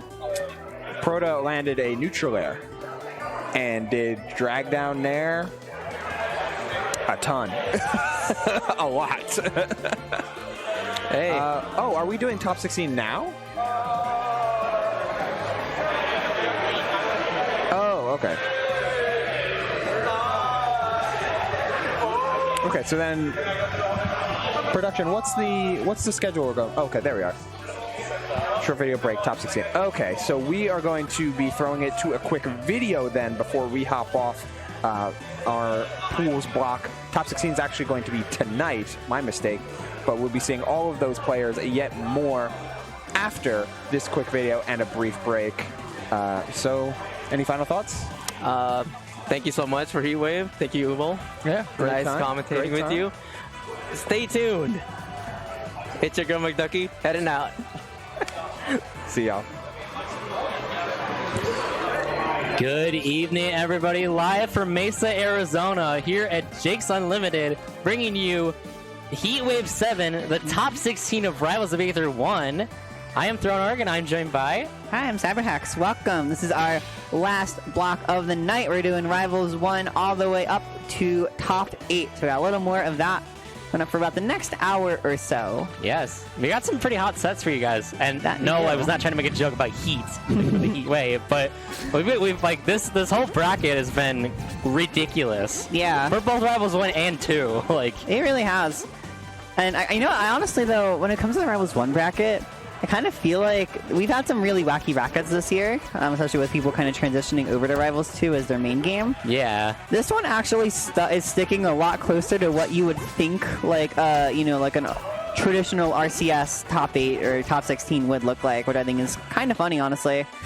Because starting with our first set here, we're going to have Penguin and Juno, That's crazy. formerly Sparks. Formerly so, Sparks. Absa Eliana, and real quick, I was just looking at Twitter, and I saw that Juno tweeted something about, like, feeling like she's just had to work so hard in Rivals 2 with Loxodon's Punish game, like, particularly reacting tech chasing, making sure people aren't, like, CCing and whatnot. And I come back to Ellie, and it's just so easy. It feels like she burned down an orphanage, were her exact words. So, we're playing hot today. A whole different type. Both of these are completely different types of characters, really. Just extraordinarily explosive. Kind of the zoners on the surface, but their punishes are nothing to scoff at. Yeah. And that makes for a very explosive matchup once the two characters get going. Yep, here we go, guys. Our first match at top 16 underway here. Penguin versus Juno, starting off on Tower of Heaven. Now, two floating characters on this stage. This is why I was scared of the stage. Yeah. 4 reasons like that. For Juno, for Juno getting the kill quickly off of the side like that, Yeah. is a little unsettling to survive. Yeah, I mean, you can get this fast kills. Frankly, though, Absacan 2, we almost saw Penguin do it once, and now a second try, no dice on that, unfortunately. But we're seeing Juno stuck off stage. That gives Abs so many Oh my chances god. to just let Juno burn out and fall into the depths. We are not quite even, but even stocks for the time being. Was Juno able to tech there? Well, no, Juno didn't have heat, right? Juno just kind of fell and was trying to stall out for heat. Oh, And was okay. trying not to up B so that Penguin couldn't just kill her instantly. Oh, I see. In the meantime, we do have Penguin trapped off stage. That Steam gonna save it for a second, but it just gives Juno a second to kind of rebound with a bigger combo.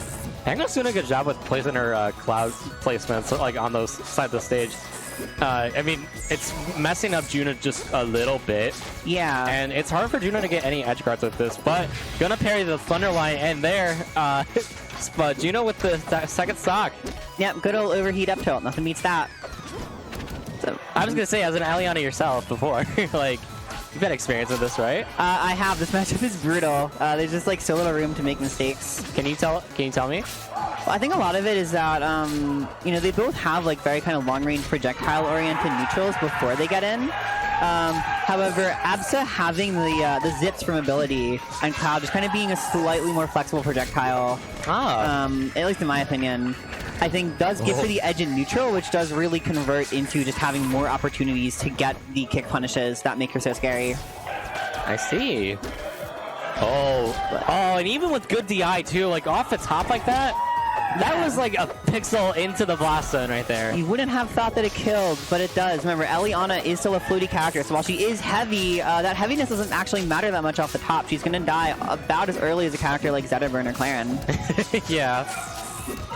Oh my goodness. Ooh. That zip line around on that tripod was ridiculous. Yeah, and did you that- see how much speed Penguin got off of that? Exactly, and that's what makes these tripods so good for Absa. That extra mobility she has over Eliana is a huge thing in this matchup. Juno was mechless. Juno is mechless. And with that, Penguin, I would say steals game 1. A little bit. Just by a tiny. You know, a little bit of robbery, but let's be real, both these characters commit so much robbery. They are wanted for so many crimes. Alright,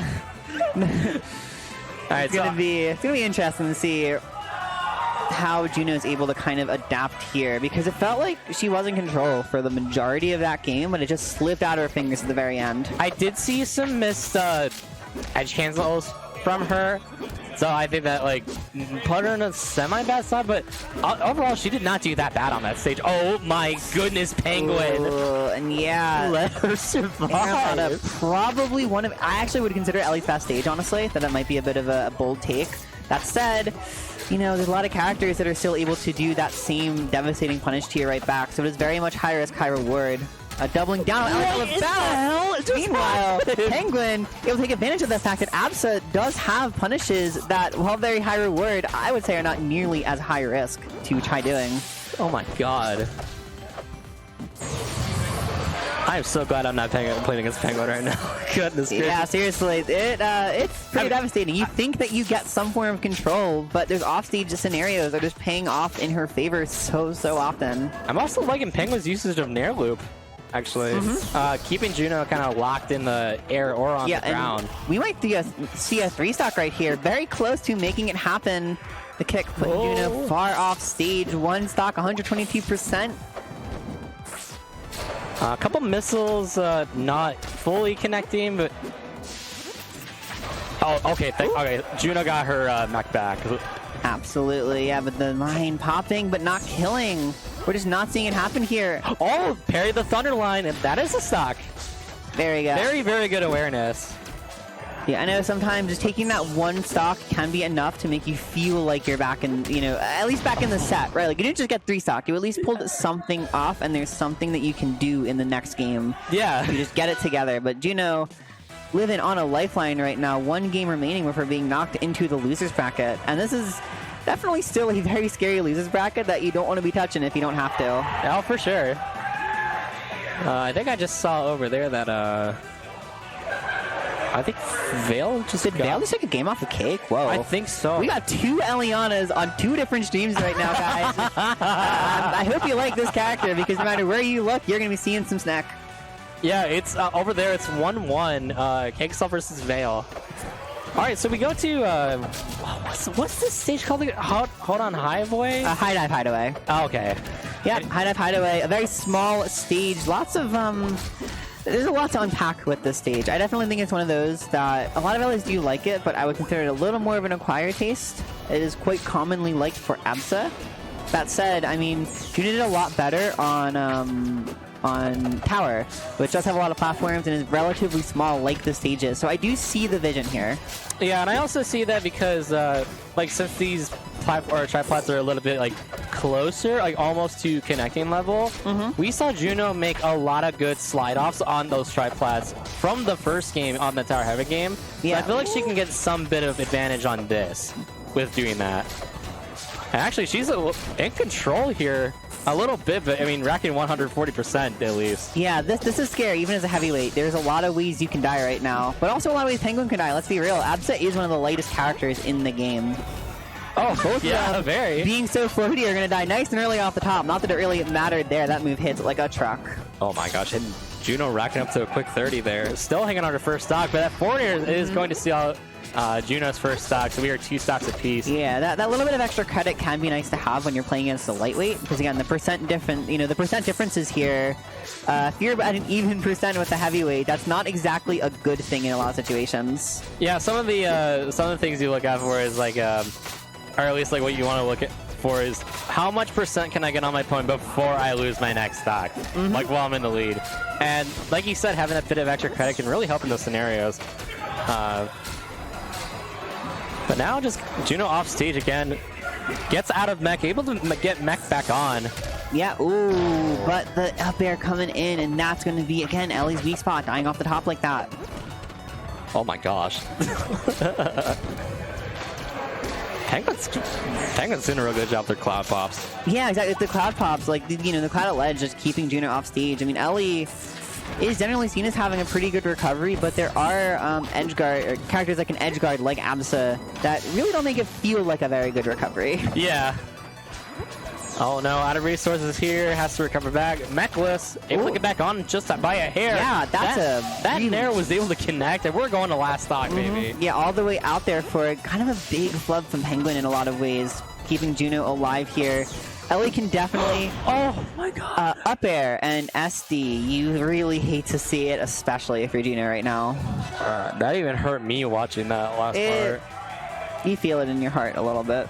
Just a little bit. No, I felt that a lot. Felt it a lot? Aw. I only felt it a little bit, to be honest. I guess I'm just a callous person deep down. But either way, that is that set. Very explosive, and we're not going to be stopping because we got two big old sluggers coming out here with Cheesy Potato and ZB stepping up. Yes. Traditionally, you would think this would be a Crag Ditto.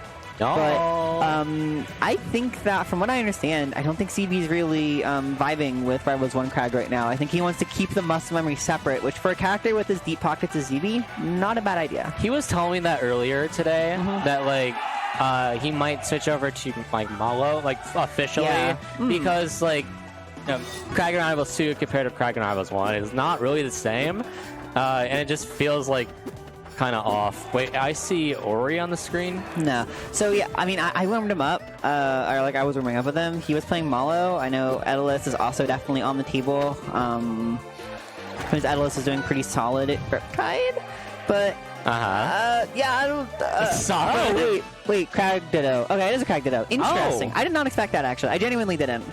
But you know what? It's ZB. He's just full of surprises, and all you have to do is just sit there, watch, and accept. That's. I forgot that the rocks combined if you grab both of them at the same time. I was about to ask. It's so good. Oh, this game's so funny. Okay, game one I'm merchant for here for Crag Dittos. Yeah. So last time I saw this in particular was at Gommel 2023 when these two were in top 8.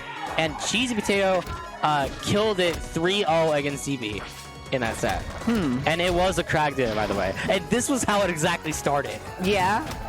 Good on there, Upstrong. Classic confirm before Crag coming out here. Oh, and no tech off the pillar, too. I thought that would have helped a little bit. So something Bio told me, like, years ago, in the Crag Ditto, Crag is never ahead or behind. Well, it's just Crag in general, but especially with the Ditto, it's going to be all that more exasperated. This is a character who is great at building up nasty leads, but also great at making comebacks. Yeah, so Cheesy sitting really comfortably right here. That she is just kind of jumping around these platforms, but eventually ZB's going to find the up air to seal the deal stock number 1. Yeah, with the 61% of extra credit, I'd be scared if I'm ZB, honestly.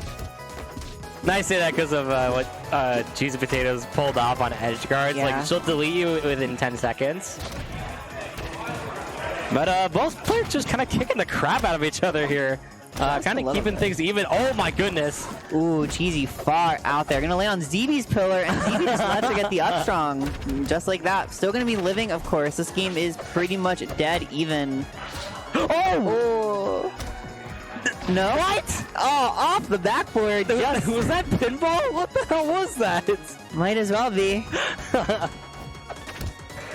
Okay. All right. ZB hanging out on Crag, on pillar there. Gonna get the F strong. ZB's popping off for that F strong. It's awesome. I love ZB. I love ZB. All right, and yeah, just standing on this pillar, waiting nice and patiently. Both these players are very much ones who are kind of known to like revel in some of the goofier aspects of Crag, and they're not afraid to embrace that. Yeah, for sure. So I'm excited. I want to see them get a little goofy. You know, we've seen some offstage like double pillar shenanigans where they're just both pillaring, but it can get crazier. Here we go. The Rock almost going off the backboard once again. Oh my god. Oh, I thought we were gonna see it again, like that previous too. stock. yeah. That would have been really funny. Oh, great parry on the rock shards, actually. Sending it back to Cheesy. Great DI off that forward air. Now Cheesy in a precarious situation off stage again. Now both players able to make it back on. Yeah, excellent back air from ZB. The Nair's gonna catch Yep strong. Somebody needs to die. This Oh game- my gosh. No, it's not running super long, but it is running down to the wire right now. Cheesy at 167. Great drift away to avoid that forward air. 194 to 118. Okay, not grabbing Rock. That's actually, I'm a little surprised to see that. Oh, there we go, fair. Okay. 207% on Cheesy taking it right now. Okay, up air. That's not killing. Crack's super heavy. Heaviest character in the game off the top. So, gotta be mindful of that, even with how hard things like up air. Oh, hit. Why isn't anything hitting? Everything's hitting, but nothing's okay, there killing you until that catches him jumping near the top blast zone, and that's gonna take game number 1. But oh my goodness. 244? Yeah, Cheesy, They're very cheesy. toughing it out. But that was a very close game. You know, seeding says Cheesy is going to be the favored player here by a fair margin, but ZB might be shutting us up. Oh my god. 3 rocks. 3 rocks. Let's get. What is going come on? What a shame. Is the game even worth playing like this? Just 1 rock? Just 0 rocks even. Okay. I don't think so. Oh my gosh. Alright, ZB off the stage. Wow, just even that pillar just kind of saving ZB. Oh, here we go. They're trading rocks. What is going on? It's so good. Oh, also, this Aramana in particular, ZB told me this is very scary for Crag. You know, it's not like on the top or whatever. One up air, like even at lower percent from Crag is gonna kill way too early. Yeah, because you can get like the triple up airs and whatnot. ZB's old like pin tweet was just him killing someone in like the first 10 seconds of an Aramana game. That's what I was trying to reference. Yeah. Either way, getting a spike right there. The game is back to even. Oh Cheesy's got my 2 rocks to juggle right now. Both of them they're going away gone. in an instant. This is crazy. Okay. Yeah, Cheesy doing a good job pushing the corner pressure off to the right side. Like I said, both players just kind of kicking the crap out of each other. I don't really know what else to say. Okay, ZB out of resources a little bit. Mix it back on. Yeah, Cheesy getting the reverse on an F tilt, gonna send him right back into stage. Definitely not what she wanted. Gotta really be pressing that off stage advantage right now. Oof. And a hitbox extension off the rock. Cheesy was looking really good there for a second, but she's got to be able to leverage this game back in her favor, and trying to send ZB to that rock is not going to do it. Yeah, and that was an important tag from ZB2 off of the rock. Oh. But yeah, this is looking more like ZB on this second game. Cheesy going out. I just want to stock, please. Please. He's begging for it, but hey, died in like 3 frames. Get out of here. All right, and again, last stock situation here. Cheesy's looking pretty far behind. A lot of leads for Crag to die here. Whether he's at 100% or 40%. Yeah, I mean any percent, like any attack will kill. Ooh. Oh no, bad DI. Okay, wait, the bear. I think Cheesy should still have pillar here. Okay, doesn't need anymore. Oh, that forward air. Like, look at how far that's sent. They're having some silliness. way. Oh no. Oh no. Oh my god. Okay. Forward air again. Okay. There's a lot of ways this can end right now. ZB in control a little bit, but not by much. He's got to be really careful. Great parry back on the rock there, sending Cheesy off stage again. But that parry, Ooh. able to get the up strong while standing on the pillar, by the way, from underneath. Yeah. That's crazy to me to say. Crags love doing that, and I mean, if you're not paying attention, if you just get called out doing something silly, then it's kind of surprisingly devastating. Honestly, it just feels really bad to get hit by. Regardless, Trapple Pond, a favorite of both these players, but especially ZB. I think she's like this as well. Like, yeah, so that's the problem, right? Both these players like this stage in the Ditto. Well, these players just like the stage in general. I mean, Crag is one of those characters in this game that I don't think has like an actually bad stage. It really does come down to like a mix of personal preference and matchup. What about FD or like Abyss? Crag's great on Abyss. Okay. Yeah. Crag's like genuinely good on every stage, if you ask me. I don't know if everyone would agree with going that far on it, but you know, regardless, ZB stuck off stage right now, jumping around, trying to find his gap, and the up air is going to give it to him. Sorry. Ooh, Rock going on stage. All right, ZB actually racked it. Yeah, I was gonna say like drop down forward air, gonna take the first stock. And ZB in the driver's seat by just a little bit. I think for the first time, yeah, no, I'm not going to say anything anymore. I was going to say that looked like the first time ZB was in the driver's seat for a little bit, but then killed it within like 1 second. Yeah, I think the trend we've been seeing is it's pretty even for the first stock and the second stock until one player goes down to one stock, and then they fall really far behind. But then it becomes evening at the last second. That's kind of the trend we saw in the last two games. Whether or not it comes true here is hard to say because Cheesy has momentum on her side, especially in this edge. Never mind. That dumpy and then like the roll inward for ZB to get back to stage was nuts. Like, and ZB was out of resources too, like in that whole situation. And see, exactly what I was saying, right? Cheesy was having a lot of momentum, was backing up a lot of percent. ZB does the exact same to her, still loses that stock first. But these two players are doing a phenomenal job. You know, even if they start to let the momentum slip, they find a way to get it back. And ZB only at 43% here. Not bad after the previous games. No, not really, no. He's done a good job with stage control in this game, actually. Great parry on the rock stars. They're sending back to Cheesy. Ooh, okay. Oh, parry on the F air. No, that's not going to do a bunch, but yeah, he has a pillar. Yeah, and the armor side B right there, going to be stopping Cheesy from getting any cheese with that rock. Oh my god. ZB's really close to getting a game on the board here. But like, I feel like the stage control has been all Cheesy.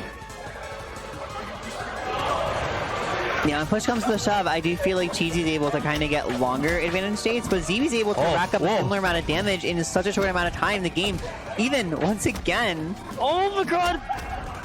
Go! Almost died to the rock starts there. Ooh, the Nair to come back on stage. It puts ZB in an uncomfortable spot, but a fair. Always reliable.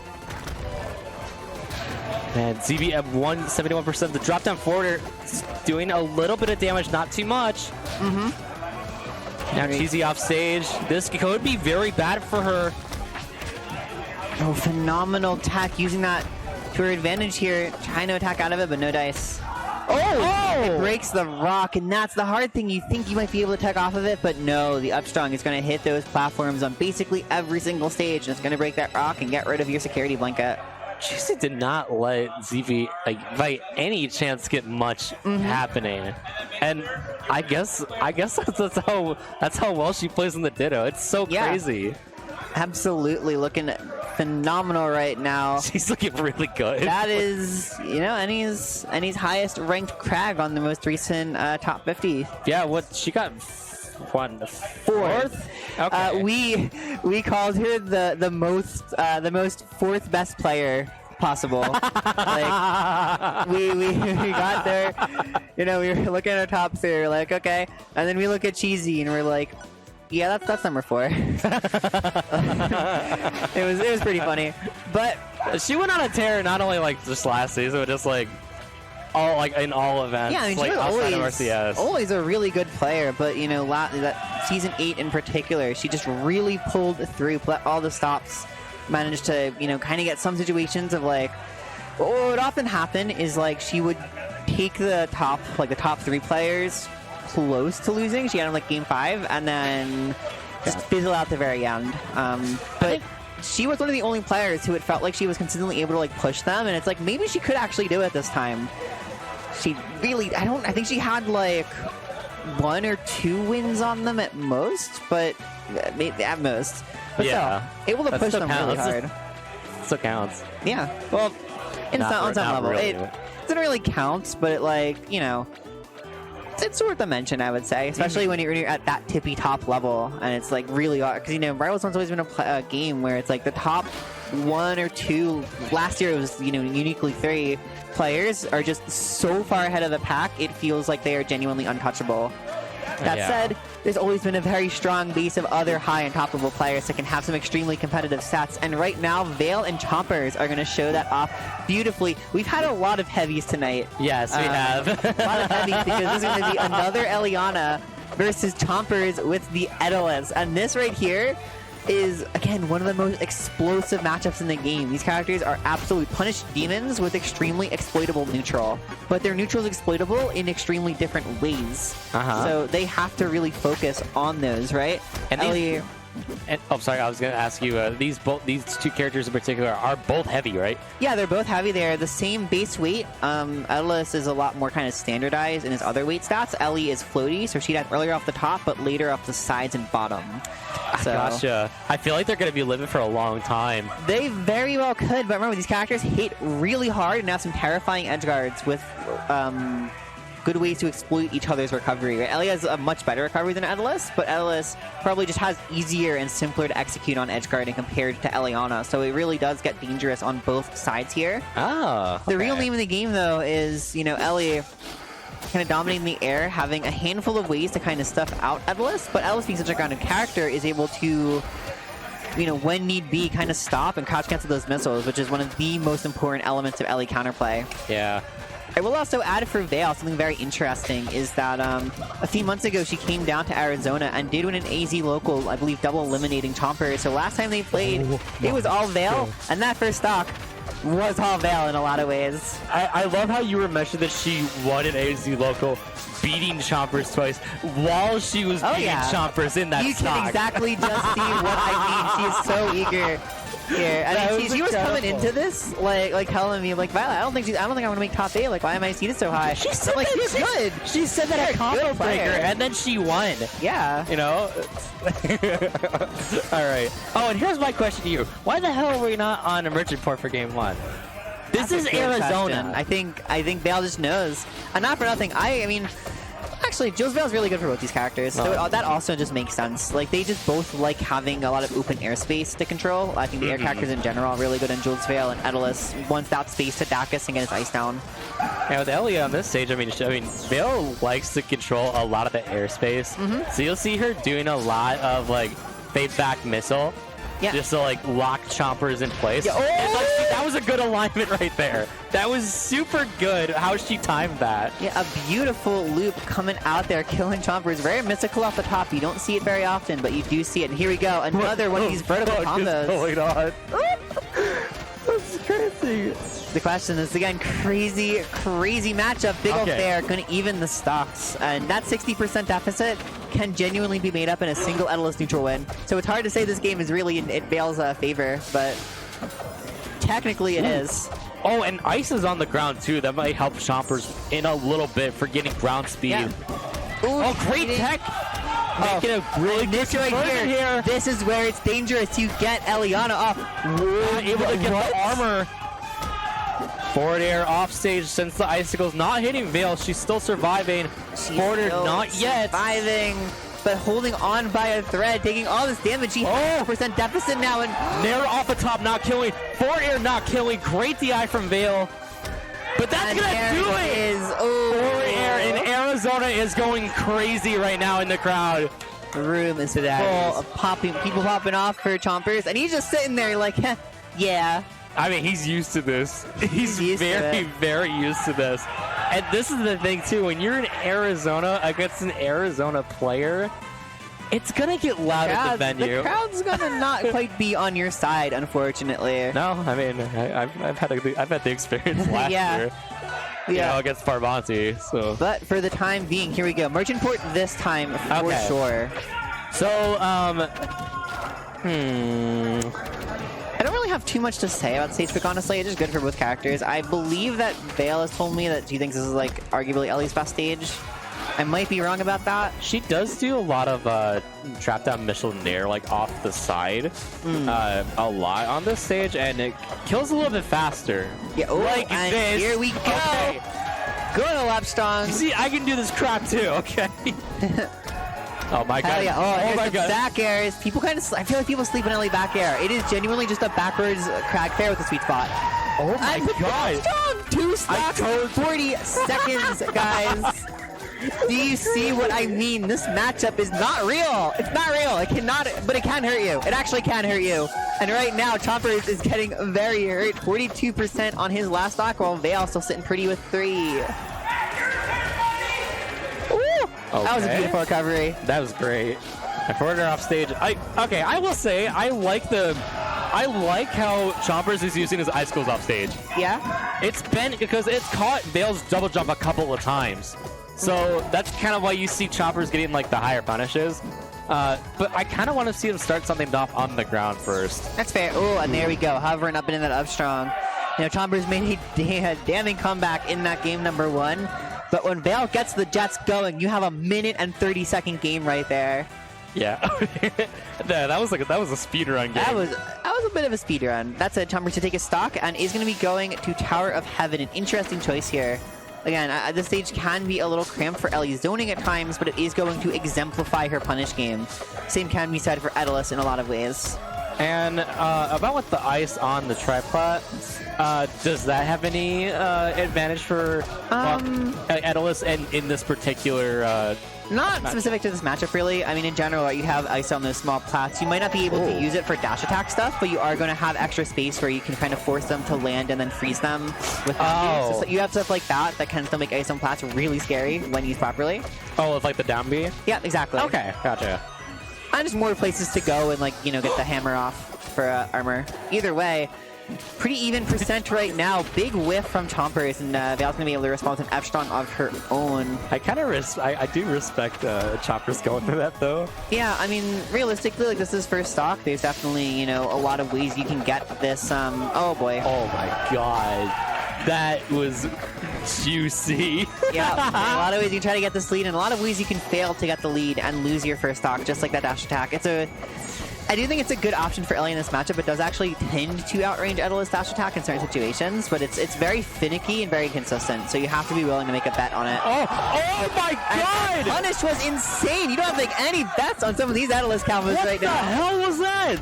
This Chomper is going absolutely crazy, showing you the full power of this bear. Again, both these characters have ridiculous punishes, and we're kind of seeing the exact inverse of game number 2 right now, where Vale gets that first stock finally, but she's sitting on her last stock in a very dangerous, uncomfortable situation against the bear that is out for blood. Yeah, and the worst, I think I wanted to mention too, that Vale was struggling with is like after she lost her stock, Chompers got armor immediately and then got another combo. It's really hard to get that armor off of Edelus unless you force Edelus to recover. Then he loses his armor already. Yep. Oh my god, that was a sneaky way to recover back from Chompers. It was, yeah. Still lived. It looked like another up air was coming, but Chomper is able to get high enough to avoid it, and this is looking kind of dicey for Vale. Did he double down here in the air to get another bounce? Like up there. I don't know, actually. Regardless, there it is. Oh, the icicles. The ice is coming out from the top right that. It makes these high recoveries really difficult for Eliana because that high airspace, like, Edelus is one of the few characters that can actually cover it properly. Oh. Forward air is going to do off the top. Chompers going up 2-1 in this set. And that puts Vale on bracket life right now. The winner of this set moving on to the Morrow. Yeah. Aether is going to be knocked out. No more Rivals of Aether for you. Yeah, and can AZ secure a top 8 spot, or will Vale climb back and push this to a game 5? We are on Spirit Tree on this game 4.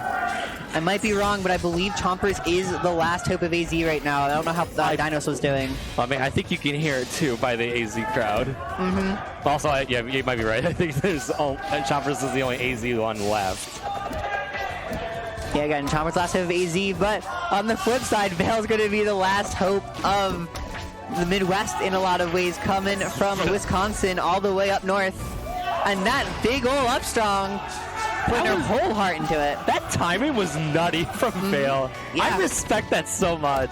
It's a huge risk, but it is one of the strongest Upstrongs in the game, so it's worth going for in those situations where it can kill. Well, it also forces your opponent to kind of like really be careful where they're coming in. Okay, from. and oh my God! Eliana combo right there had enough heat there for after the up tilt. Making it happen. Where was this on game 4? We did not see this on game 4. It was all This is game 4, actually. I'm sorry, on game 3. That's the thing, right? These are both super momentum heavy characters. If you lose that momentum, it's so hard to scrape it back. And if you gain it, you are absolutely sitting pretty, just like this Vale finding her opener and getting the missile upper off the top, just like that. We're at game number 5. Holy crap. Our first game 5 And to be in this honest, spot. this feels like it's been like ridiculously fast. Like it feels like we're on game 3 timing right now, but we're on game 5. That's just the nature of the beast with this matchup. When you get going, and you do not stop. Yeah, game 5 here. Our bans I saw were Blazing Hideout, Abyss. I And saw Frozen. Frozen Approaches No, there it's too. Frozen, yeah. Yeah. So yeah, Where banning would Chompers go? banning some of these kind of bigger and more platform heavy stage, I think that makes a lot of sense for Eliana. Those platforms can be difficult to maneuver around for such a slow character. Forest floor is a very interesting pick. The open air space is great for Eliana, but on the same note, that open air space ended up being the widest starter stage in the game. One of the widest stages in the game means that Edelus has a lot of room to dash attack around and kind of control space. Oh my gosh. It's also one of the lowest top blastings in the game, so we've mostly been seeing kills. We've seen some like fair kills off the top from Chompers. Yeah, and we might be seeing more. We could definitely see more. A lot of the kind of incidental top. And then the Dacus. We haven't really seen Dacus outside. We've barely been talking about it, but every once in a while, it's going to be a phenomenally terrifying finisher for Edelus. Yeah, absolutely. But Chompers in a really offstage bad position here. You say And that. Vale's going to take the stock. You say that, and you are indeed correct. Basically, an even game right now. This is what you want to see in a game 5. This is what you want to see. Oh, the up tilts, those are terrifying. You have extra hits on that move, so it's really hard to DI out of it. The parries on the Steam, Chomper's getting so much mileage off of that. And another parry. Oh boy. Oh, the after topping the missile. Gotta remember, projectiles are very easy to break in this game for the most part. Oh no, offstage again, out of jumps, out of resources. Wait, huh? Yeah, you can armor through that. Oh, I did not know that. Just ever, you can armor through that. It's quite obnoxious to deal with. Okay, missile Nair. Missile Nair, good old classic. Vale, oh no. Wait. She died out. She died out. She's alive. And How did that not hit, like, fully? Edelus is a broken character. He does not function sometimes. And Chompers. Oh, went for the Dacus there. Got caught by the up tilt. Chompers last hope here. They are finding the Nair. Going after the F-Strong, the pop-off. Fail, Big ol' hug. Oh my god. There we go. And let me actually check bracket to confirm. 'Cause I actually want to be sure if it'll show me. It says top 12 right there as well. No, that's top 12. I mean, I'm just seeing if there's any other AZ players who made it this far. Oh, that. Bracket is not honestly- updating on my phone. My phone hates me. Okay, whatever.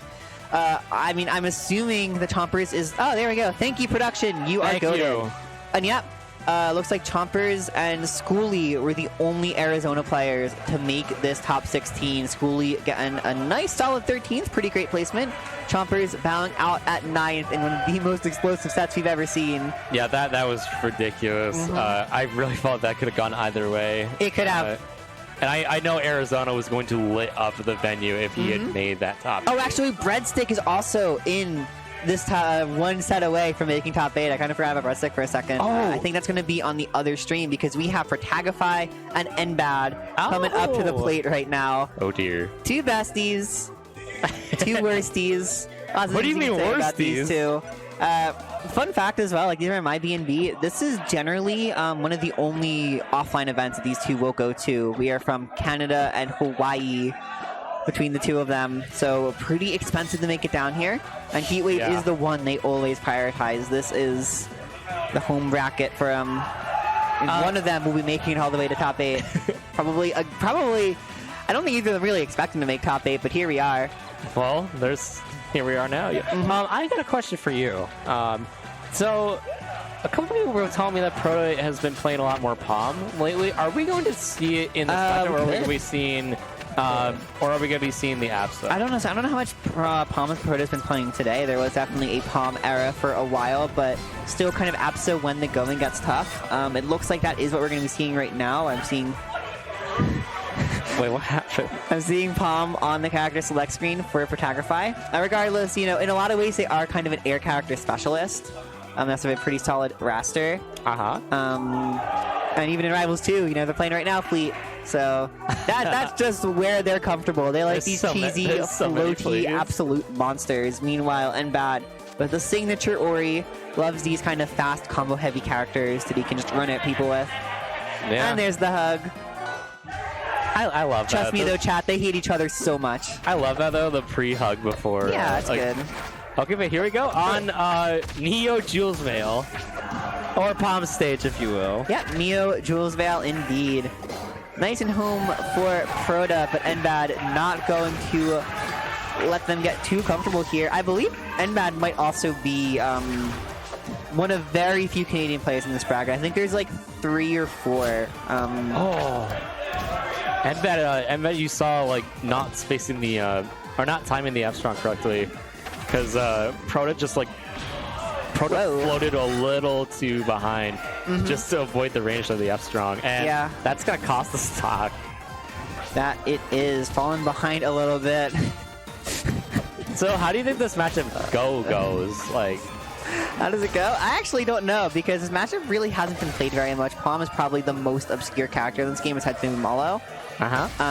So, yeah, I don't know. What we're seeing right now is kind of putting up that field, edge guarding Ori super hard. That is kind of, I would say, conventional for the character, right? Ori can run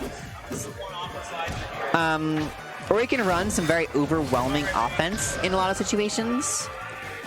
But when they get thrown off stage, it can be tricky for them to get back, and since they're so light, it's relatively easy to kill them close to that blast zone if you can get in on them. The problem is just going to be staying in. Okay. Also, did you notice their in-game tags? I sure did. You know, they don't hate each other. They love each other. I hate them. All my heart. I hate them so much. Here we go, though. NBAD getting a little combo going. Proda on last stock might be a little dangerous for them right now. Yeah, I'm not seeing many usage of, well, not usage, but I'm not seeing many song fields coming out from Proda. Oh my god!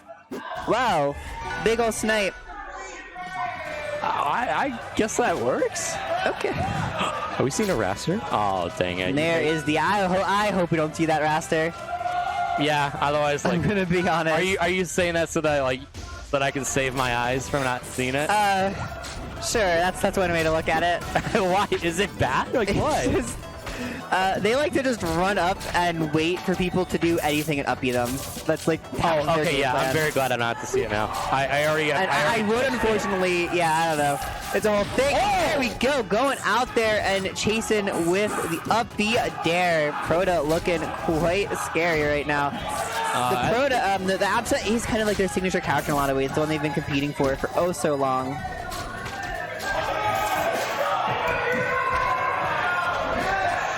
Oh, I kind of like what NBAD was going for there. I like the attempt for sure. We're seeing the light orb here, trying to find an opening on Proto's recovery. Does finally do so, but no kill yet. That up air is hard to kill with if you are just kissing the blast zone. And update, HKP just beat Juno. On side stream. I see.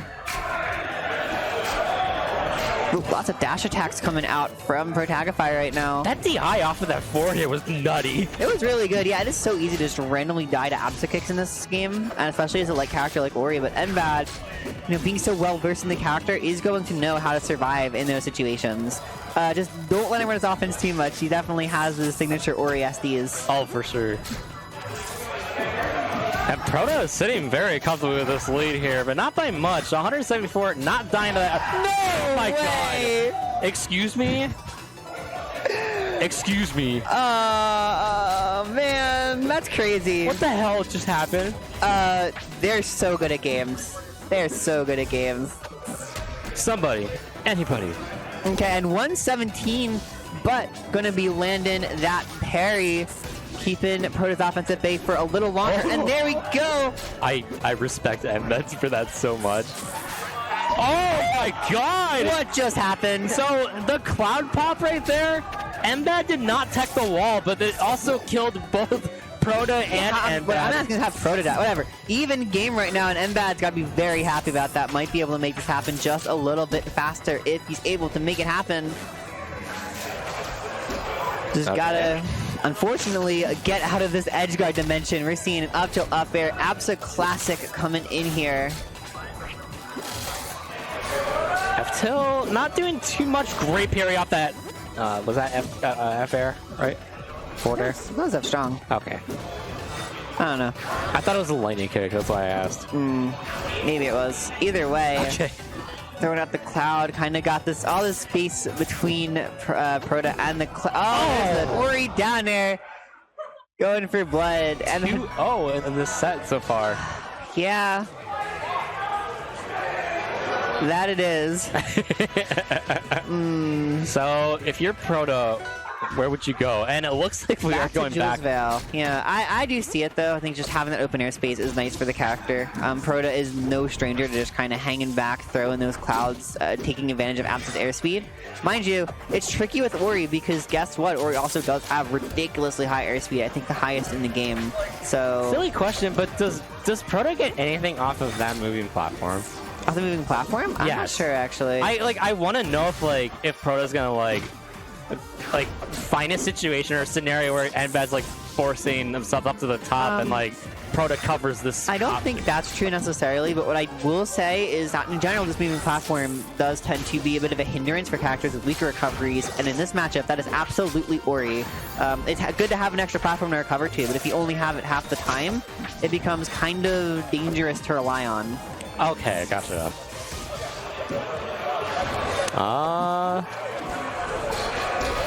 Ooh, Oh there. my There you God! go. Killing with the Kick to the face. yeah, the extra power of that cloud too, and some extra range. Man, even that fall off up air from Embed, Proto still survived that. And Proto's at 139, by the way. Oh yeah, 151. yeah. Oh, this is looking really, really good for Proto. That double forward air is yeah. gonna do it. The kicks are really the things that kind of glue Abs together as the scary character that she is. Without him, she'd be a pretty annoying but pretty reasonable zoner in a lot of ways. I agree. Even now, she's honestly, oh boy. But with the power of those kicks, you always have to be wary of just getting blown up at a moment's notice, and it takes her from a relatively, not exactly simple but understandable zoner to one of the most explosive glass cannons in this game. Oh, yes. Oh, wait a minute. Embed had a lot of speed going on the left side, but Proto finding their way back to the center of the stage. Getting greedy, full charging that S-Strong and getting punished by it. But Enbad misses the down air, put into a very uncomfortable position. Up till we didn't do any up air, but I think I would have saw the vision. Oh, great tech! Phenomenal tech, and that might not be a kill. No. Ori S-Strong not that powerful. There it is, though. Proto securing their spot on the board finally. Big ol' up air coming through. We have a game number 4 on our hands. Don't do it. Don't do it. No. No. Oh, no. I'm gonna be so. Oh, no. Okay, I'll be the judge of this. Okay. Oh God. I'll be the judge of this. But I'm really scared from what you just told me. Listen, they're going to be working really hard. That's all I have to say. This is awful. Was that sarcasm or actually? Listen, I need you to understand, it is extraordinarily difficult to commentate a set where I just have like a dozen in-jokes running through my head, like just screaming at me. This is what's going on right now. But either way, they're just throwing the slip streams over each other. That's one thing I don't understand about their Raster Ditto is like, how does slipstream placement work in this matchup when you benefit from each other's slipstreams? Well, actually, this being the mirror, they both benefit from the slipstream because Yeah, exactly. they can actually cover the whole stage if one does the high and one does the low. Yeah. But then, like, what's the... Why? Why? And Ty apparently working significantly harder right now. Oh boy, hardest working Raster in the world. We love to see... Oh, Are you God. serious? Are you serious? They're so serious. Oh my gosh. My glasses better not fall off from watching this. I swear to God. Okay, at least I got my wish of seeing Raster on stream. Seeing Raster on stream. Yeah. But the monkey's paw curled. That sucked! The monkey paw curled. That was awful! Oh, man. What are you doing? Almost getting it. And Torque is so angry. I'm so angry right now. Oh, This is not how no. you do it. Sometimes all they right. make you so angry. But okay, even stocks right now with the character this light, very easy to kind of just make comeback. It's weird because like Raster, I think can occasionally struggle to make comebacks with that lightness, with how little margin for error you end up having. Oh my But God. on the same note, again, it's the Ditto, so it's like, My blood is flaming right now after like seeing all of that. Like, how many missed scrawls was that? oop, Oh, actually not killing off the top. The sour hit, not sliding all the way. yeah. Oh, There we go. There we go. Oh, and Hardest working Raster in the world. That is Protagify for you, ladies and gentlemen. And here we are, just hanging there on the top All right. platform. oh, Proto actually having such good spacing around. Such good spacing, but unfortunately, this Raster only has one kill move. Up clap. Not up clap. Tornado. Nope, not up. It's Scraw. Scraw. It's Scraw. Hey, I guessed it thirdly. Up, and there we go. And Pat Raster might as well have one kill move as well. All right, well, last stock here. Can Proto force this to game 5? Oh my God! Don't do this right now. I'm getting so lightheaded from you while missing the scraw. Please, there was up clap opportunity. But that's for Protagify. They need that Scraw more than they need air right now. Stop! This is torture for me right now. That's torture for me for a completely different reason. Why? Oh, and there they go. Scraw battle in full force. Please, Proto, get this to game 5 already. Stop. Oh my God. TOs hate them for this one simple trick. Oh my God. Okay. And apparently NBAD just works that much harder. We're moving on to top 8. We have Canadian representation in Heatwave. We always got to have one of them, right? Are they playing this? I think they're playing the song. Oh, my, okay. Get him out of here. Get out of here. Boo! Get out of here. Thank you. Thank you, Refrain. I love you. I love you, Refrain. He's not responding to me. All right. There you go. That was. I'm sorry, Chain Chomp. I didn't mean to cave in your You face like squished his this. head. I did squish him a little bit. I'm sorry. Here we go. Let's fluff you up. Let's calm down. Let's fluff up Chain Chomp. I know that was a very, very fascinating set that you're going to have very emotional reactions to. My head, my head was here you go. spinning. My head was actually like spinning. This is Torque. That set. This is Torque. Just Oh, I thought you were spinning around to the yeah, end. because your head was spinning. Well, I mean, yeah, Chain I Chomps are just ahead. Well, so- yeah, but I thought you were just gonna stop it at the end, No, I'm just gonna keep going. I mean, Cam wasn't on me anymore, so we have one more set to determine what our top 8's gonna look like. We've got Keikasol, Elkies, Cheesy, Penguin, HKP, and Mad, Veil, and one of ZB and Breadstick. This is going to be two players that are kind of, again, bag of tricks. We know that ZB has a lot of characters, but I think he really is going to be trying that crack today. Oh, Meanwhile, Breadstick has the iconic gimmick of flipping a coin. Oh, dear. And, it's heads or yes! Yes! I remember this. Breadstick did this to me at Heatwave 5 when we first played on stream.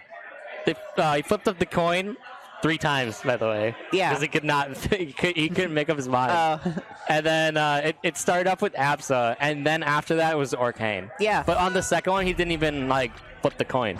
He just went from Absa into Arcane. I see. So I'm really curious what he lands. That's the gimmick there. Heads or whales. I believe he even has a specialized coin for it. Is that what he called it? Heads or whales, yeah. Heads or whales. And every game, it's every game too. I'm kind of like a more restrained version of the iconic whales. dice. Whales. Nope, it was No. heads. So I see Malo. I do see Malo, yeah. I'm curious to see Malo Absa, if that's looking correctly. So there's going to be a handful of people out there, if you're still watching, that are going to be very delighted to see Malo on this stream, if we got there. But oh boy. My head still hurts from that. Does it now? Yes! Yeah, we didn't have time to finish the main stream. That's cool.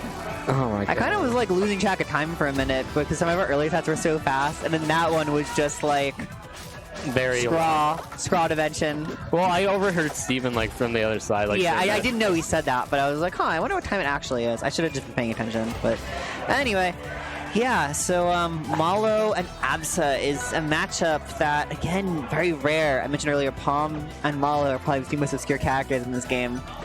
So Yeah, and this is our first Malo of the night, or I at least believe for so, our yeah. for our set, or for our commentary I blog. don't think there's another really another person who really plays Malo here. I mean, I think like there's variable vacancy as a Malo. Yeah, that's a good point. That's about it. I genuinely can't think of like any other like dedicated Malo players here. And ZB, Yeah. I mean, hard to call him a dedicated Malo player. Again, real bag of tricks player. You have so many characters he's known for piloting, but right now, Malo Absa is what we're gonna see. I'm gonna assume well, that's Yep. yeah. Yep, they are good to go, and Merchant Port to start as well. Or Swampy Estuary. More technically, yeah. Okay, it immediately like, Pulls the bomb and teabag. What is he cooking? oh my god, and he was doing this against Heels Good too, by the way, like or as Edalus in Game 3. It was just teabagging the entirety That's of the crazy. game. I don't know how he can get. I don't know how ZB gets away with this. Sometimes you just you know, you don't even bother asking. So, wait, well, there's one thing I do bother asking you about this matchup. How do you think Absa's going to get around these bombs? That's a phenomenal question that I don't have the answer to. We better hope Breadstick does for his own sake. Because like I rarely see this matchup at like yeah, this, at any high level, right? I mean, you've seen there's probably been some like CB Penguin tots, but that's the only one I can really think of. It's been a really long time since they played, I think. Yeah, actually, almost the last time they played. Well, either way, like into this set here, both players just kind of like taking their time, and I honestly respect this from Breadstick. Yeah, because I don't think like rushing in would really help anything like for these scenarios. Yeah, that's the against important Malo. thing, is, Because like- oh, sorry, you first. I was going to say, like, in general with flat fighters, right, playing around projectiles tends to be about staying grounded a lot of the time. Of course, there are a lot of situations where you do want to jump over projectiles, but Rivals in particular, being a game where your main defense against projectiles is going to be crouch canceling, means you want to stay grounded and you want to be ready to hold your ground against projectiles. And then more relevant against Absa than Malo, I would say, but there are still times here and there where crouch cancel against Malo will save you and will let you get some reversals against him. Yeah, and playing against projectiles also force your opponent to like approach while the projectiles are coming out to you. And man, ZB pushing Breadstick off the stage here. Oh, double down air, not doing too much, but it racked up the percent. Oh, that was good. That was a good setup off the left side. And there we go, charging that F-strong right there, looking quite nice. Your red stick. And we've seen the power of Absa kicks, and I'm inclined to say that Breadstick is a player who does less of the crazy kick stuff off stage that we would have seen from Protagify and especially Penguin earlier. Yeah. But they can still do it. Definitely going to be a part of that arsenal, just in more specific situations. And Breadstick played this matchup really. I'm actually kind of impressed. He's playing phenomenally right now. Do not get me wrong. He's doing a great job. I'm liking like how he's taking his time too, playing around these projectiles. I am seeing a couple of panic parries or like misinputted parries, but I'm pretty sure that'll clean up like later on. But Yeah. oh, not the best CI I've seen in my life from off of that back air, but I think one down air into up strong could still suck very quickly. There's a lot of ways to make it happen, but on the flip side, ZB's hunting for these spikes. He wants to end this game ASAP. He knows that the venue's gonna be closing soon. He does know. Thank you, ZB. I appreciate it. But I will say, I would love to see Breadstick put up one hell of a fight here. This would be one of the biggest upsets of the tournament if it happened. I mean, he's doing fine right now. You know? He's holding his own for sure, but really needs to do just that. Finding a way to take that second stock of parry is certainly a good way to make it happen. I like his cloud placements too, actually. I mean, they haven't done a whole ton, but it's thrown ZB off a little bit, and that's kind of what you want to do your opponent. They don't always do a lot in the moment, but they kind of be there as like a security blanket. If ZB ever wants to move to those platforms, he has to be wary of you just popping cloud. Ooh, okay. Both players just playing neutral a little bit. Oh. Okay, And last the teabag is from ZB. Do we have whales or heads? I don't know. We're about to find out. I think whales. I think we're getting a swap. We are getting a swap right there. Very convenient that Absa and Orcane are so close to each other on the character select screen, by the way. What was the Osper? Kind of convenient that Absa and Orcane are so close to each other on the character select screen. Oh, yeah. They're playing Claren and Ellie. They're literally on like polar opposite sides of the screen, or like mirrored. They're mirrored to each other. Oh. Which is kind of funny. But yeah, so interesting set of bans here. I think trying to ban some of these more open stages where Orcane can just kind of wave dash around that's what I'm assuming ZB's looking for.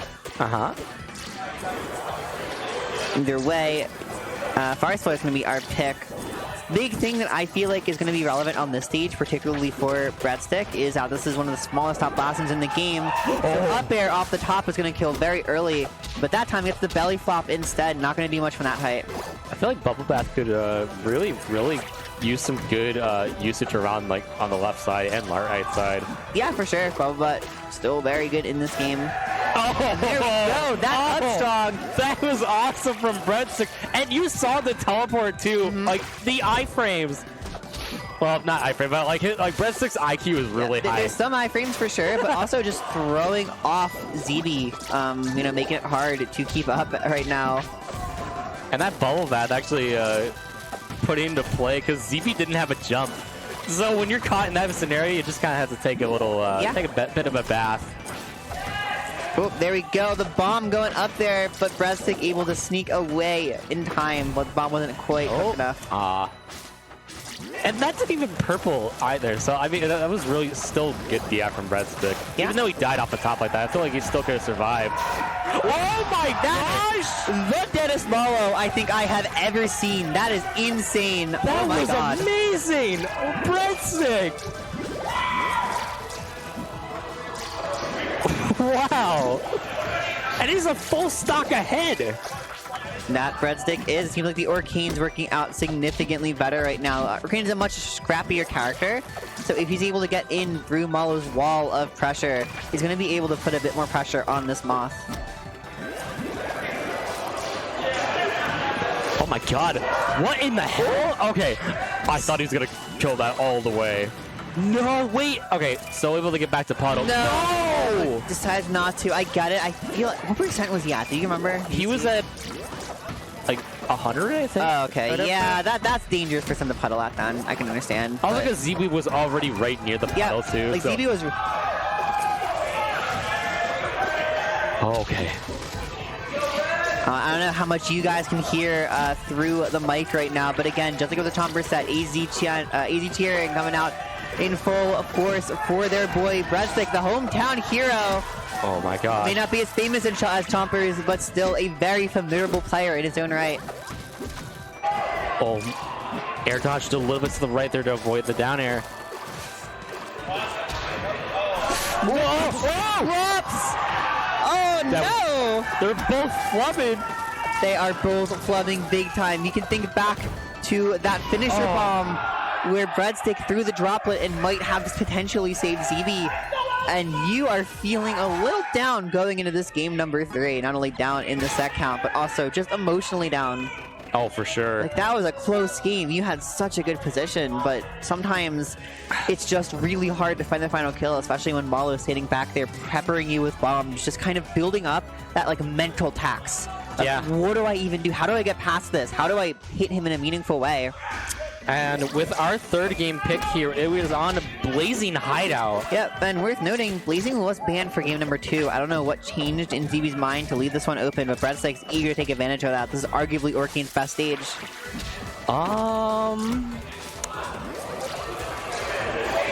Yeah, I'm just gonna agree with you on that part before I say anything dumb. I don't know, maybe the opinions changed, but that's what I heard back when I first started playing the game, that it was Doesn't Chapel. Oh. Oh, no parry on that. Yeah, it is. That move is deceptively difficult to parry, I think in large part because Malo's just so rare that it's like you aren't gonna get a lot of practice parrying finisher. Yeah. Regardless, like, I mean, Breadstick's DIs off of these F-Strongs are really, really good. I'm very impressed with how his survivability has been like throughout this set. Oh, went for Nair. I thought ZB would have gone for forward air. Would that not reach? not sure. Regardless, down strong. That was a phenomenal catch from ZB, putting Bread down in stock count again, really struggling to maintain an even game here. He's not falling crazy far behind, but he's struggling to build leads. Oh, you had to know. I mean, very good awareness from Breadstick. And if you're ZB in that scenario, you're just kind of stuck, honestly. You were already in stun, so... Oh my god, wow, that Bubble Bat doing such good usage. Yeah, seems to be jumping into it, taking a lot of damage, and here we go. I was saying earlier it was hard for Breadstick to really make this game even, or like maintain an even game. Right now, it's starting to happen. That gap is closing slowly but surely. And ZB's creeping closer to percents where Marlo can die.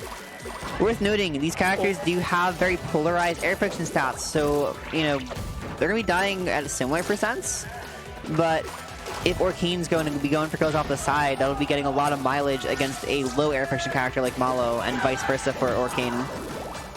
Yeah, absolutely. But with that Breadstick on his potential final stock, that down tilt in up strong, we're going to last stock on game 3 here. Breadstick has a chance to get himself on the board. Ooh.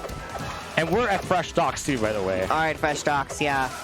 I will say, I feel like we've been seeing a lot of killing off the top, and the one thing about this stage is top blast zone is relatively high from the ground level. A lot of vertical kills from Breadstick. Oh my gosh, take a bath. Breadstick doing a really good job. Has ZB off stage. Into the upstrong. Breadstick finds himself a ticket on the board. Going to game number 4. Arizona still has hope.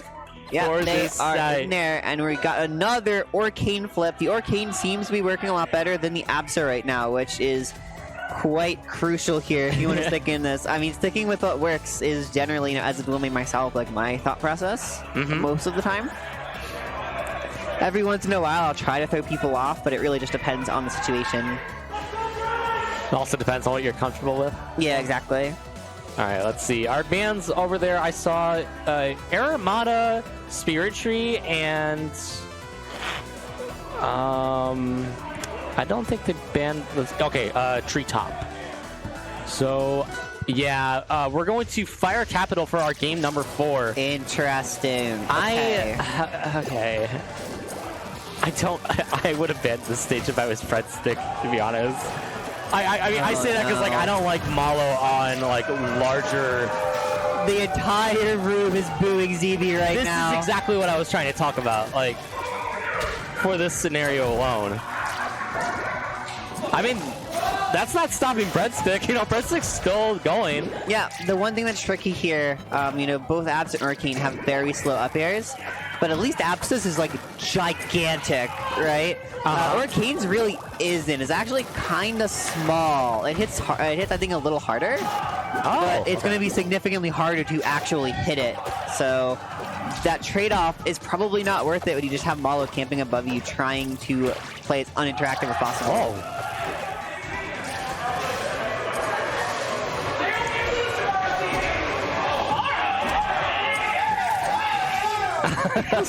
I hope you lose tomorrow. ZB is crazy. That's crazy saying that, like, already. Yeah. I saw that. That would have been awesome if that had connected. But Breadstick gonna show up the first stock. Yep, 7 simple frames needed to make that first kill happen and going all the way to the other side of the stage. Nice and safe. And now we're going to be seeing some of these fairy bubbles from Breadstick, kind of making his own little safe zone against CB, some zoning that he'll have to break through. Though I'll be honest, breaking through bubble zoning, probably a little easier than bomb zoning. Just one parry will shut Arcane down and stun him. Like that. Yeah. Just like that. ZB finally pulls it out. A lot easier to parry bubbles against this Arcane than Arcane number 2. So you got to be ready for it if Breadstick's really going to be leaning into this strategy. Yeah, I think for Breadstick, like, obviously we are at even stocks, but I like his timing. Like, he's waiting off a little bit instead of like rushing in. And this is kind of how you need to play the matchup, I'd say. Oh my god, even that droplet placement too, like, that even caught ZB off guard by standing still. So you still got hit and it like moved off a little bit. Ooh, I like the back air right there, but trying to chase just gives Breadstick a chance to teleport away. One of those rare moments you don't usually see Arcanes go to puddle, but if he's got it all the way across the stage, that is kind of just free real estate to get an escape plan. Oh, okay, good DI. Oh, I saw the vision with that.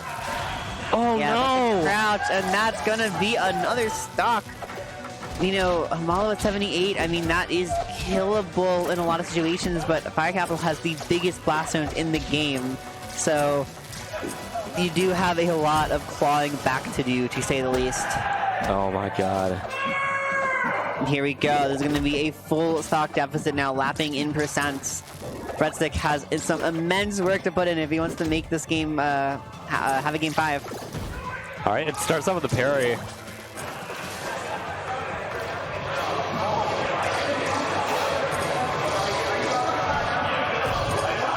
Oh no.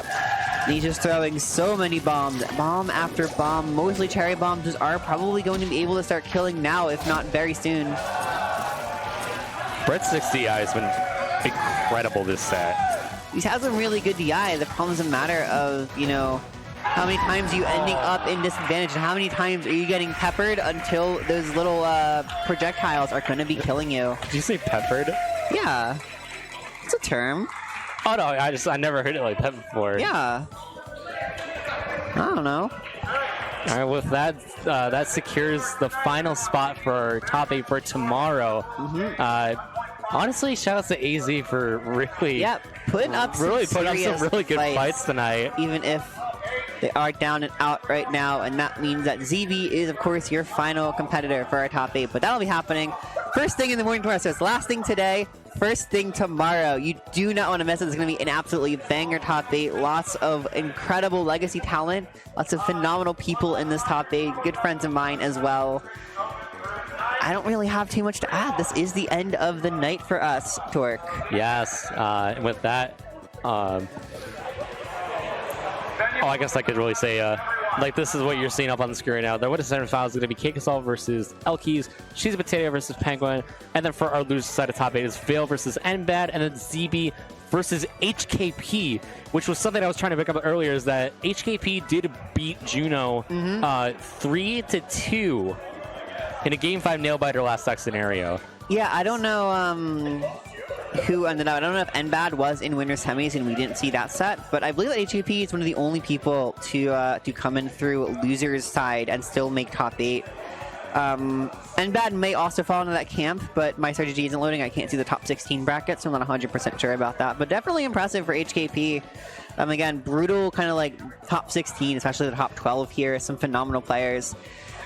And you're not going to want to miss this 11 a.m. Arizona time. That's going to be, what is it, 1 p.m. for East Coast and 10 a.m. for Pacific time. I said 1 p.m. I think I said 1 p.m. I think because that's what it is. Yes. So, yeah, be sure to tune in. And of course, after that, we're going to be having so much Rivals 2 for the rest of the day. It's just going to be a great day for Rivals here.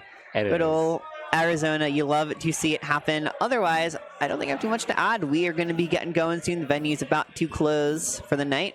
I hope they'll let us through the other door. I'm sure you will. We'll be fine. If we just show our badges and say, hey, we're Rivals players, they'll just open the doors. Everyone's still here. It's no biggie. So, I've been CyberHex. I've been ThroneArc.